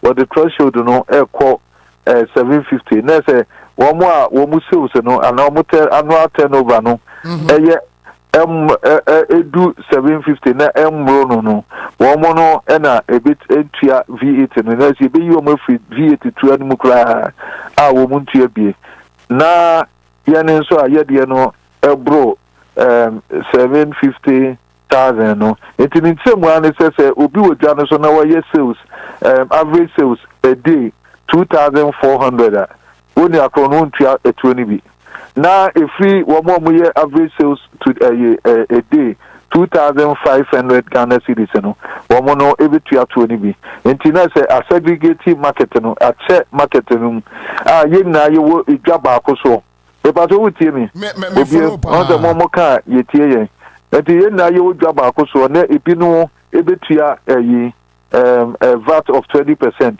na ebi no enso entua bi kra in the market ye na ye trading the same commodity line mfa say okomakola gantomafoi no mu na tontoman na ye say we dey in store no is tontoma de enso no entua emuntua VAT na maame na ne de to aso no maame de ne store no eso kakra tenwe nti ono no ntua VAT ne bi ono de emfa fairness emma edwanmu say also yeah Uncle Joe, now more advocate say obi entry.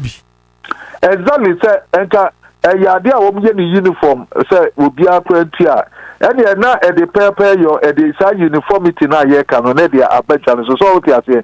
There's a no because at least in the geographical area of Abusokai, or geographical area of Opera Square, geographical area of Okashi no. Enyuma ye di no nyina no ye pepepe wo se nipa no kwa wo tie buto so no. Wo ton oton kodanta de a wo so ton kodanta de. Edi customer no a wo beto ade no wono no ense bia ni customer no so say wo kwa akoto ade free obi a wo charge VAT o eti say wo ma obi kotua VAT no 20% to ne niam so na oni a wo won nchen entry bia say we customer no ba wono de wo pdf for what charge 20% I want to back what charge so. No, it doesn't bring fairness. Well, me pato what you are make anything a GRA is a papa be power by ya. One more simplify tax system no. Your friend modified tax system. One more introduce nanu ya. Anything one more Sanji say na eba you know say aban ebenya kukudru na what the sa modified tax system no amma ye nyina wo sa edwa ya magekeken ne ye de aye to no a enka no at a flat rate of 3% per annum no enko bia ebetimi etua ne to kama na senke ye ho ato en this idea there's a to no ebi tua bi na ebi so entry bi no VAT no there na a difference no so yes so high 20% no there bubi no there so we trading here na you do cost 20% no money so we co competition with where you mun na mo e wo bia ba ko pe mun at the same place mun na mo ato the corner the same commodity lines enkoyi na afen so no already monyamfo saka say wo mo the AI and for AIB bana almost the address and the invoice no get ni kwan so say ye dey ehye papa ebeba na system no aye fair na yetimi abua mu ye na ye the right things but no kwan so wom ni say wutimi mfasa and systems no ma na enu kwa wutimi nya no kwanten kro enu kwa na waja tax rationalization no so ato nchen because your taxes say you tua no and na kofa under invoicing no bano say wo hwa eto ayetua no e wo port no ne ngika ho so wo niam bana say ye bia mfa say electrical na wutua duty 20%. That's a nina nkamfu a wo betua VAT wo betua nina no nina ko wie 55% duty and other taxes. It is a fan said me we invoice value and na okoto and say $100,000. It's all called $55,000 and how the akutia you duty and other taxes no. And it the boarding in the whole of the world is among one of the highest. Okay. No ebasana nipa no want me fans what the $10,000 from the opia the $10,000 per would dey kopa na the fear ni just no what is $10,000 no ba no wo could 55% of it as duty na say na juma no okoya no ba eno na ekofa under invoice no ba no eniti sa aban say your boss will be rationalize the tax system no na ayam krowa na ni tua no fan say enka on say aban eka senka aye spare parts dealers enka wo mo be fixed tax system bia ma wo kai manifesto ewum yes say wo mo be ye enka fixed duty bi no wo no dia me fan say wa ye ne wa kani na afu say okay spare parts mobile ya fixed duty and fixed tax with 15% and 20%. Sweepers be about we and will be here.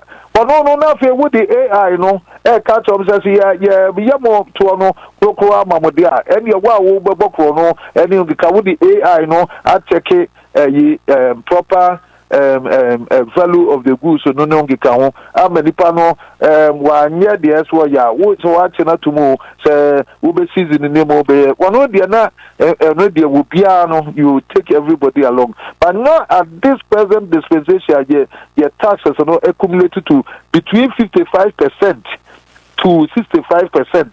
Na yenye ho hwe na bia obeka say ya the AI no eba na ebia abe punish anase abe tete nkrofo anase abe increase duty na wo be subsidy as a nipa no first no otua yi 100,000 and after we no call 500,000 what mean tua inti that so be confiscate goods no anase obe jani makra inti both are good intended purpose no na abeye bad because e ban so enye nipa ba ko e na beka no nipa no almost everybody in the business no then it creates agitations and niama in fact ebesa say aban adwen po ene na adwen papa kwa wodi amaye no and inti enche ya behwe na yisa niama no hihye na ye pese ye no ye beye complete reforms including tax rationalization ye beye ye hu say okay ye tua to say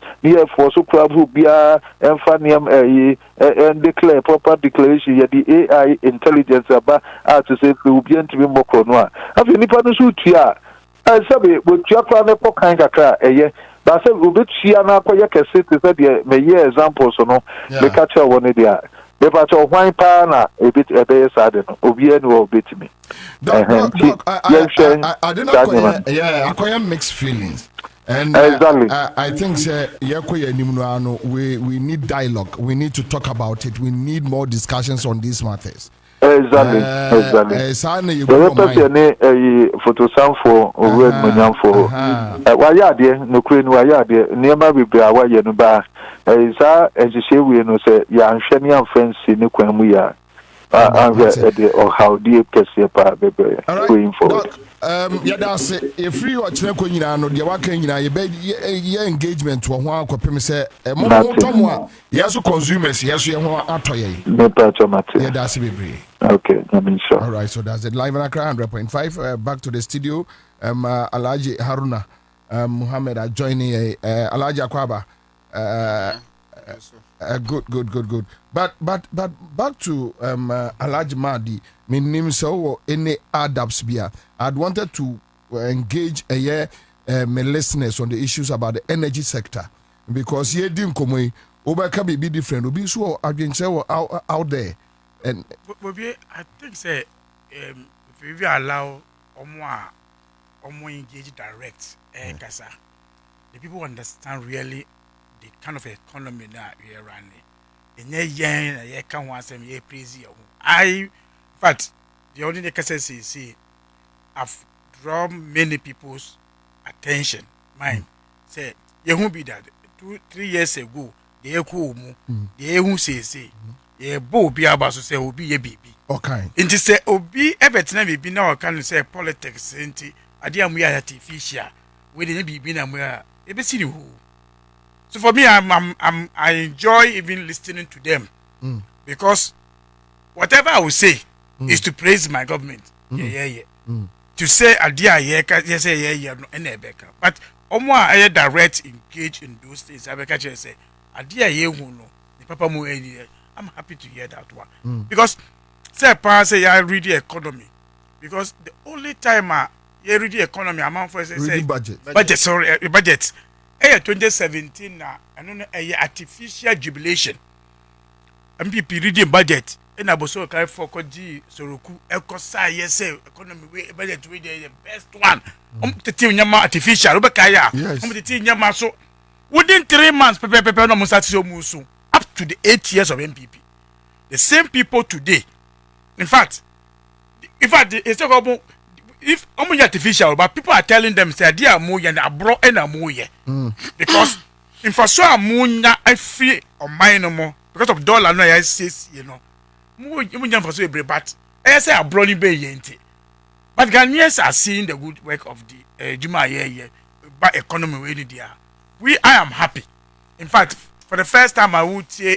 budget unti jargons be unti na question or the real story and natural. This is the first time that kind of budget. So for me, if you have the opportunity like that, especially when my brother, I'm more come and say my difference in because Rebecca said we the side but I believe that from where we are going, Bobie, I am clear in my mind. Say we have a good story to tell in 2028 as a party. We have a good story when we go out to tell our story. A story I Rebecca Yensu in 2028. A story I Rebecca. But as to whether a bit me at now will say, that is Bobie NPP I catch us end June. Almost say end June. Almost $1 25 Ghana cedis. Almost do so beba. Almost say intimate your contractors. Ever since a year budget we know. What's our market says and contractors? This is the first time I read the budget. I take him more than 3 days, 4 days, opposition and your press conference. Omonya read through state of economy. And what's my this is the first time. Omayo. Let me know, man. Red. We need to state of the economy. Or yeah, press conference to rebut but to organize. Say, Omokase say dollar no say dollar 10 cedi and this na nanka yamu say ni dollar that they have not done that one. They have nothing to emu ni bibi omo timi aka say. When the belly di omo Baomia ana why. Baomia the beka ana say why na betu aka say maybe a state true state of economy. Because they told us say first year na e buy artificial. Yabe do 1 year let me manage this economy to this level. You should come and tell us the bill. Yeah, now no, and yeah. Bobie, I think that for me, I am happy. Say, Yanya, why finance. In fact, apparently, idea to force a worker of parliament in a time of majority, no, so no one can go. In fact, if you even observe all our ministers, more parliament then, Minister of Health, some friend ranking. About health issues, about energy issue. In fact, prove say some opposition no ye di hujuma. In the light issue, in the obinka issue. Yeah. And now obinka. No, that is what can person me engage the public. Right. So quick one, Elijah, I'll come back to you. And my minutes 10 minutes. Let's Ghana for it me out there. 0302208090. Tell me observations with a year Dumso. May fight just about 5, 6, 7 callers and no. Your observations about Dumso, please. Men via Enko baby, we are talking about energy sector, Dumso. But because a citizen show, we engage the people out there so that it not be like studio and so I want to engage the people out there. Let's talk about your observations about and be honest on your observations, not because of partisan purposes. Hello. Pacho mo fidi enumra from Kakra. Yo. Mr. Commander. Okay. Pacho Yanko. Commander. Hello. Yes, sir. Pacho Yanko. Commander. Yes, sir. No, Bibia fine. Light off, no. Dumson a new obium. But we pay interview now only. Hello. Yan stick it to common Pacho in phrase Yanko. Let's stick to a year and common and let's move on. Right? Let's stick to it. Moving on. Hello. Yes, sir. Hello, Commander. Yes, sir. Good evening. Good evening. Now the Dumson everything it's okay, but we're having some problem. When it is sometimes like 20 minutes, they put it off. More competent. Sometimes it comes on and off. It can't on 20 minutes and 30 minutes, they put that off. The whole of competent and I say some part of competent. Which part? Maybe the industrial side. We are using the industrial one. Okay. The industrial light. Okay. All right. It's two-faced. Okay. All right. Okay. So this one is from Committee 10. Let's move on. Another caller. Quick one. Hello.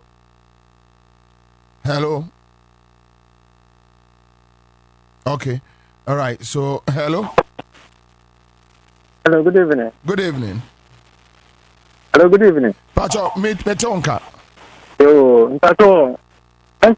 Last week Friday, Saturday, no, dance to my line. Press stop. Easy. If dance to my last week Saturday. Dansuman. Zaman. Last week Saturday. Okay. So on and off. Yeah, on and off. That's what baby na settle. Okay. So those things they are more checking with ECG say within an area problem or nah. If you phone more information via. I see. More information via. Okay. All right. Okay, that's fine. You're going for another caller. Quick one. Let me check.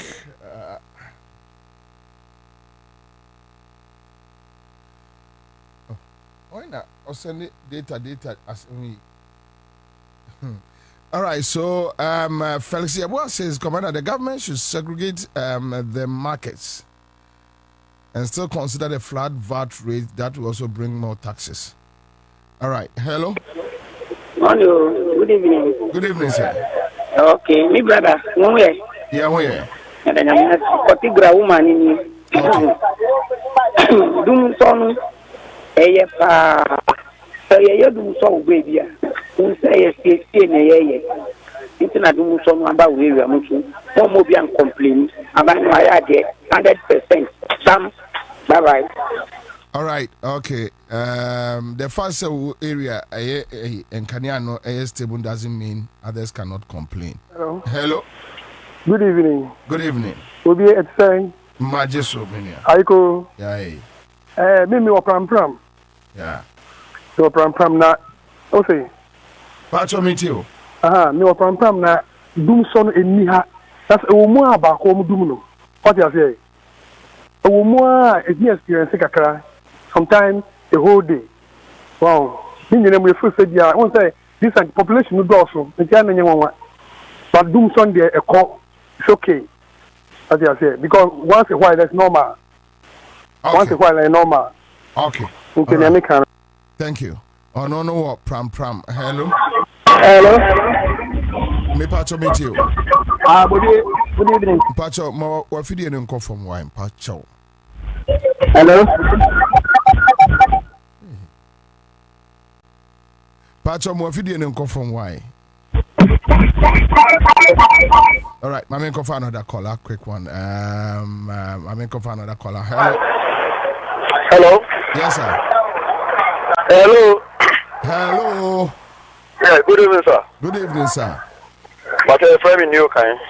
Okay. My friend go more dominant. Okay, me yanko. Yeah.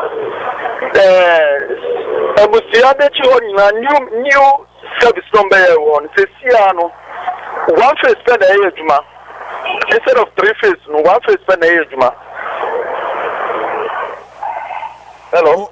Okasa, I see any say. Okasa, I see any say. What is the implication? If I can say. O say 3 faces no anya juma, 1 face na ya juma. Na say. So, the impact. What say okita me for say 3 face machine. They say blood factory ni sa nyama no. Almost 3 face. Like 3 lines na 3 face. If I don't want to yeah, Matthias here. But see, and 1 face pen a juma. It will be obi kita 3 face meter and you juma. This is why 1 face. Okay, all right, Matthias here. Thank you. My main fab last but 1 caller. Hello. Yes, sir. Pacho mo fidi ni nko from why? Hello. Yes, sir. Mikasa Odoko. All right. Odoko. Okay. Odoko Goland, I had a lot of beer and Bahoda. It's a woman.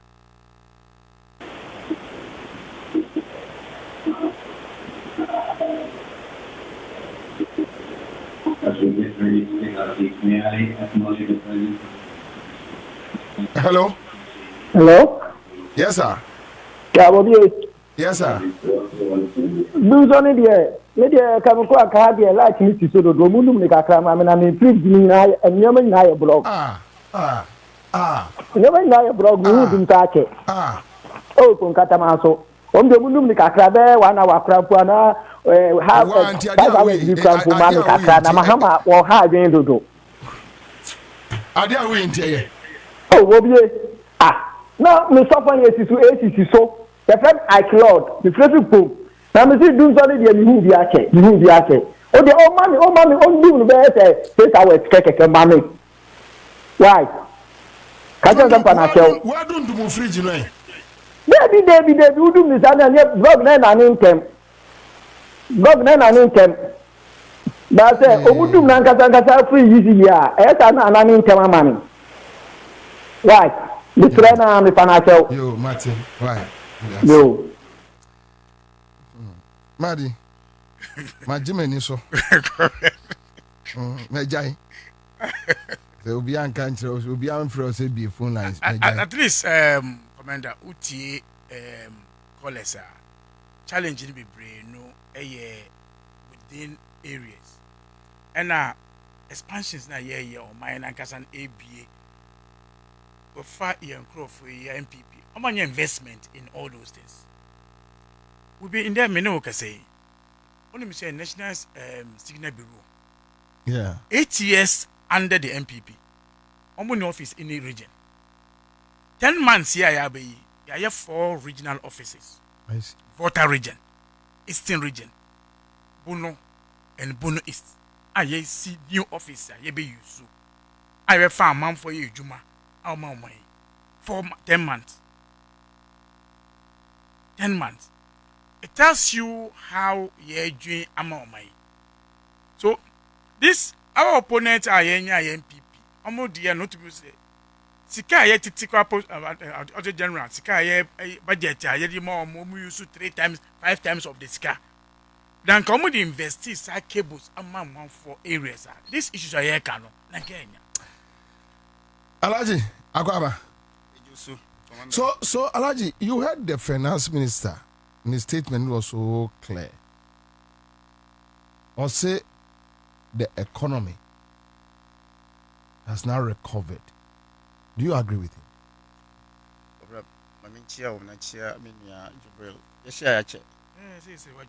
Oh, Aban Papa. Aban Papa. Aban Papa.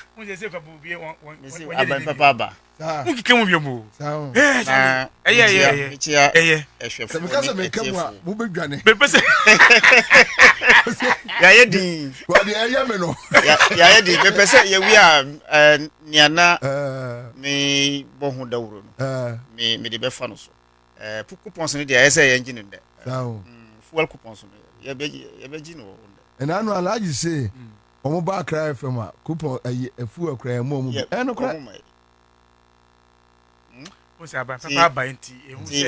Fuel no dear. So Alaji about 8 years so. Coupons. Oba no kono san bon pai am say challenge am issue. Ne say Commander. Tia me tia tia say because me tia mo beto to mo office ni. Commander Ukaya. Titi kanino. Yenyi bano. Na Rollins na ye duduo na ye nititi Rollins na oye omampanyin dada na omampanyin of the Republic of Ghana na the technocrats omo every knowledge about the economy and the knowledge of everything concerning the economy. No role is maybe no your economists. We are there, they tell you say no you're from 4 liver. Na Rollins as from 4 liver otimi esum o mine Ghana to the extent say oko opposition ana osiye o handi over yantimi amfa one single chrono to tag him ana ebo no say wa wie aban sika na wafa Ghana sika nanso no the people na oni omo eye dwuma no knew what Ghanaians wanted, and they indeed served Oman Ghana. We share every electoral cycle comes with its dynamics, and a stories are yedibeko abatu. The Atufosin led finance ministry, for that matter, Ghana economy. Dear Emma Mikai when Osibuchi as finance minister. You see, obe ready and obe kind budgeter. Na ubia interest. Ewo. Se uye jwadi new. Ekuye new. When say you see you be kind budgeter. Upe say unkot na fie eti ebi radio na tinia Osibuchi be. So for me, Atufosin nia obeyeye ena nia yebe discussi eya dia ekaimi what used to be the case. The economists will tell you were what we call growth and development. These are two legs of the economy. One is quantitative and one is qualitative. The same thing, macro and macro economics. Before, history will tell you, say, any change of government via the only thing that the government will do first is a payment of a contract. Payment of contractors. Every change of government, starting from Kufuor Baya, after transition, March or 2 year contractors. At Atamils Baya, the same thing. Mahama continue the same thing. Nana Kufuor Baya, the same thing. But unfortunately,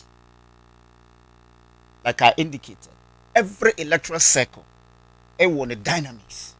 So you cannot say what has used to be the case should continue. So Atufosin has come with a different approach to how we deal with the economy. Considering the fact Atufosin has inherited an economy that was a state of junk status, not rated by Ghana, but an international accredited rating institution worldwide. Atufosin has decided, and when I listened to him, far before even this day, the budget day, he has indicated to every Ghanaian, say, the economy NDC he inherited, a economy that need a drastic approach to revamp all sectors of the economy, so that odi sa enumunyam no emma all the sectors of the economy before he would come to talk about development. And that is the stability of the macro economy and the growth. So Atufosin, Atufosin since Obaya, he has not been spending. Yes, there was traditional approach of spending. Contractors are the most people every government would want to pay. And say that means the government is spending. That is not only the case. This has been a traditional way of spending. Amount for any. But there are various ways government will spend, especially given the fact that the economy that any government will inherit will consider what the state of the economy is before you will decide to spend otherwise. So Atufosin has decided to stabilize the economy, focusing on the macro stability. The macro stability that will drive the growth and by extension create jobs. So Atufosin approach to giving money to contractors to go to sites for they going to buy iron rods, going to buy equipment, putting money in the pocket of people. A different approach that Atufosin has decided to take. And every country, Kufuor Kabibi, the former president, say if you want to govern your nation and succeed, come and the citizens. Come di omwa. Edi eni brebeba. Kufuor na kaye. So Atufosin has steadied the economy. Come any oman for no party following. It's a fact. Some party followers we are citizens. Commander, and Atufosin has decided to stabilize the economy. And since January up till date, nobody came out to say Nema Boadu. Nobody. I'm yet to hear that. Say since January, Nema Ekoso Embafom. I'm yet to hear that. One, Commander Enyina Tiha. Kanino na me di uka se mrebi me di banku e baya me ton wo Kingsby waka se amre no tama na ye citizenship anajo me di banku bi baye na wura ho me kai pa so but what's your ko o say my area I'm telling you that place is where I eat every day and it has been improved. The size has been improved. We are sure. I am telling you. So okay. I'm telling you. Because you will video that no. I will bring it for you to see. Someone in video no our bank could be buying more. Last year. Okay. 2 years ago. 2 years ago. 2 years ago. Yes. 2 years ago. 2023. My petition no chama me. Me person approve said the Yes. And the resetting agenda of His Excellency John Dramani Mahama is not because he is resetting the agenda, the country to enrich himself. No, unlike others, promise here to protect the public purse and then ending up creating holes in the private pockets where it is not only the public purse but private purse. They swallowed them. Or creating holes, for private pockets. So they swallowed the public purse. They just swallowed it. So yes. So Mahama, His Excellency is telling Ghanaians that look, 2026 the budgets Atufosin presenting will then reflect in the pocket of individuals. Because if you look at what Atufosin has done in terms of choking the success in the area of inflation. For the past, since 2019, we've never seen single digits after 2019. It was 2019 that I single digit. Today, inheriting 23% of inflation, and less than a year, we are talking about single digit. What can I say? His Excellency Evans Atamils, Obaye. In 2009, we saw single digits inflation. Yes. And today, less than a year, we are experiencing single digit inflation. It tells you, sir, the physical discipline of the economy, making way the success of the single digits. The stability of the macro indicators are such that we are there. If you are the citizen of this country and we are Jordania, and by all means, you will feel it because you would go to the market to buy the foodstuffs and go home for you and your family to enjoy, and you will experience the massive reduction of goods and services. Yeka about the areas where we contribute so much to the economy in this country are services. And you know, the services in the past and present. Today, we are talking about 47% leading the chart of the service industry and the contribution of the to the GDP. Agric sector, which was hovering around 18-19, just in less than, upon all the planting for food and jobs in the they handed over 19.2%. Within this 9 months or so. And construction inflation too is coming. It's coming down. Yeah. Within these few months, we are experiencing over 22% in the agri sector. It tells you, sir, everything sana. Let me experience a year growth in the agri sector of 22%. Yes. Now, sir, me experience a year building inflation. They say on 9%, which means the iron rods I buy. Yes. As a cocoa farmer, above from. Because your disposable income has gone up. Yes, the wires I buy, yeah, maybe see 2 bedrooms we. Above from because cement. You have so much disposable to spend. Yeah, cement above from.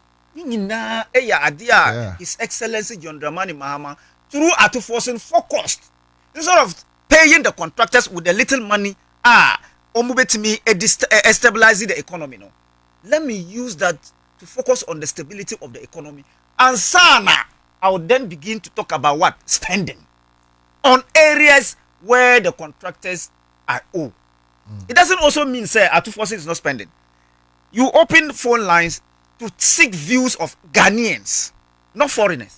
Even the foreigners are will tell you say they have enjoyed a stability of the light for the past 9 months or so.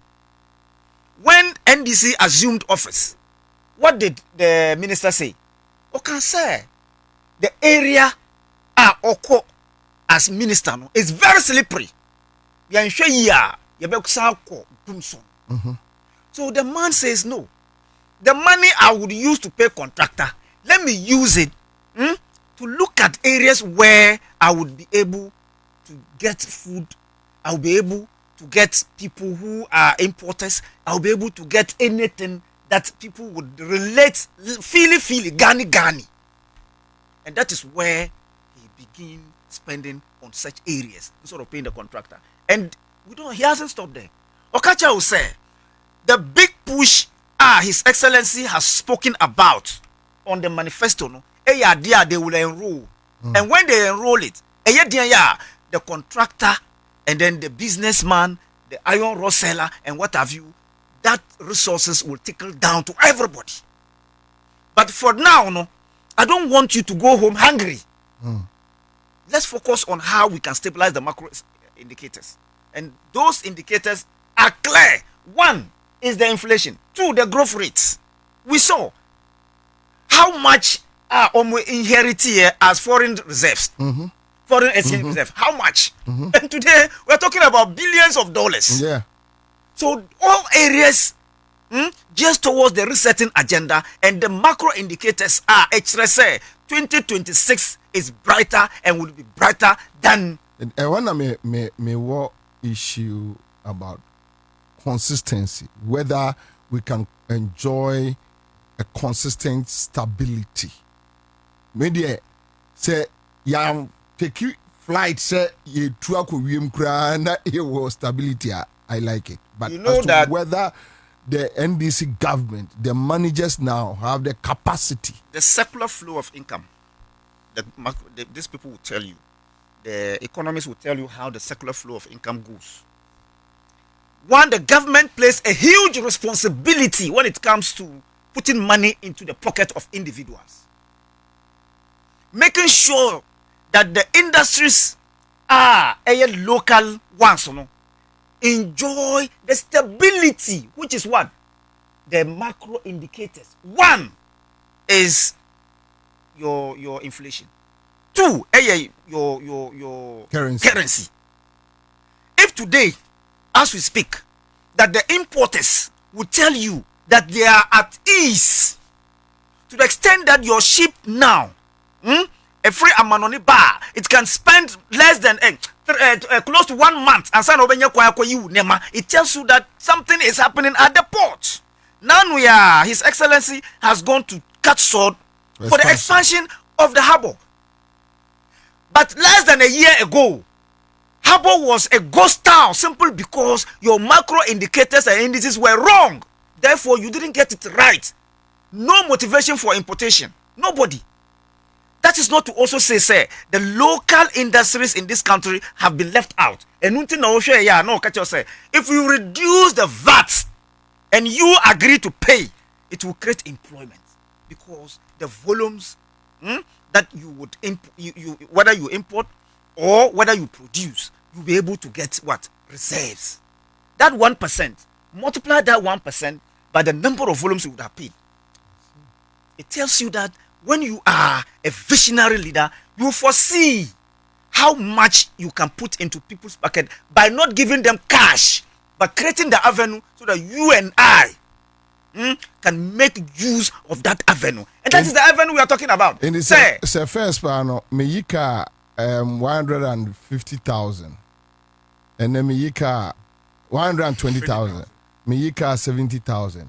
At least 50,000. Environment na create BBM Mamenya 50,000. We many obina about increments of almost salaries to 9%, and then others to 47%. I just ended it there. And I maybe sound say Juma baby a woo as we speak. Can you know? Name fuel allowance 2,000 a week. 2,000 a week. Now that 2,000 a week. You go home with deficit of 100 cedis. You go home with deficit. Next, let's say you would have to add 100 cedis to get the full tank for 1 week. Today, as we speak, you spend half of Sasikano. 1,000 cedis. 1,000 cedis. Abra Ghana Sasa Nedinu. We haven't changed name Ghana. It's still Ghana. And Kanino as Ghanaian, you used to spend 2,100, and today Ghana you spend 1,000 cedis. So can you tell me that you don't have extra income to add to your salary? So if the 2,000 no for a week, which means 2,000 bet me I'm on full 2 tanks for 2 weeks. For 2 weeks. So the following week 2,000 bonus. Service is bonus. You are not. That is your allowance for fuel keke. Now. Yes, sir, increase your salary by 9%. That 9%, no. Can you know now we are Ghanaian, no? And you are still Ghanaian. Can you know with 9% now, 24% now, no? You needed to add 10% to it to be able to get 1 month's salary. In real terms, would the SARS kind of 5,000 kwajoma 1 month, no? You would have to add 1,000 cedis so that you can survive a month. See, now you can say with that 24% no krano. But see, ya 9% addition to the 24% now. No. Now, so you are still a Ghanaian, and when you go to the market, you spend less than half of that money. You have so much disposable income today that the propensity to save has gone up, the appetite to spend has gone up, and yet the inflation rate is down. What it means is say, when you go to the market, the rice you used to buy 750 cedis is now 350 cedis. Strike the difference. The oil that I used to buy 950 and 1,000 cedis, today is 480 cedis. How much savings have I made? The importer, those things I used to buy, what can I say? Me baha, gusu say me maboka. Okay. To the extent that I needed to add over 200,000 cedis to be able to clear my goods.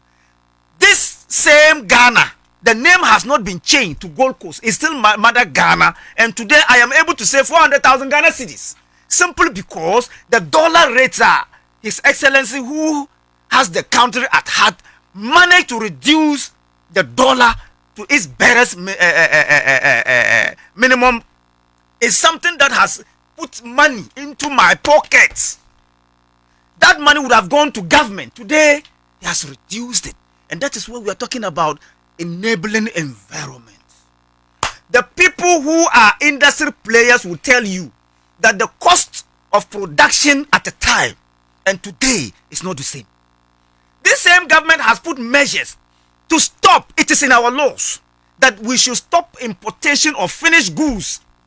Atufosin has said it, that he's going to strengthen the local industries, making the economy that people take finished goods from any other country and dump it on Ghanaians will never see daylight anymore. And that is how we create enabling environment. Let me remind Ghanaians of what and how wicked Nana Akufo-Addo and his cousin Ken Ofori-Atta has done to Mother Ghana. I listened to the finance minister, Miuraho, and I'm telling you that I say it to everybody.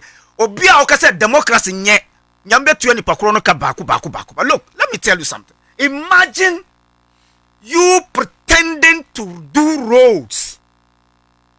Say, Pokwasi interchange.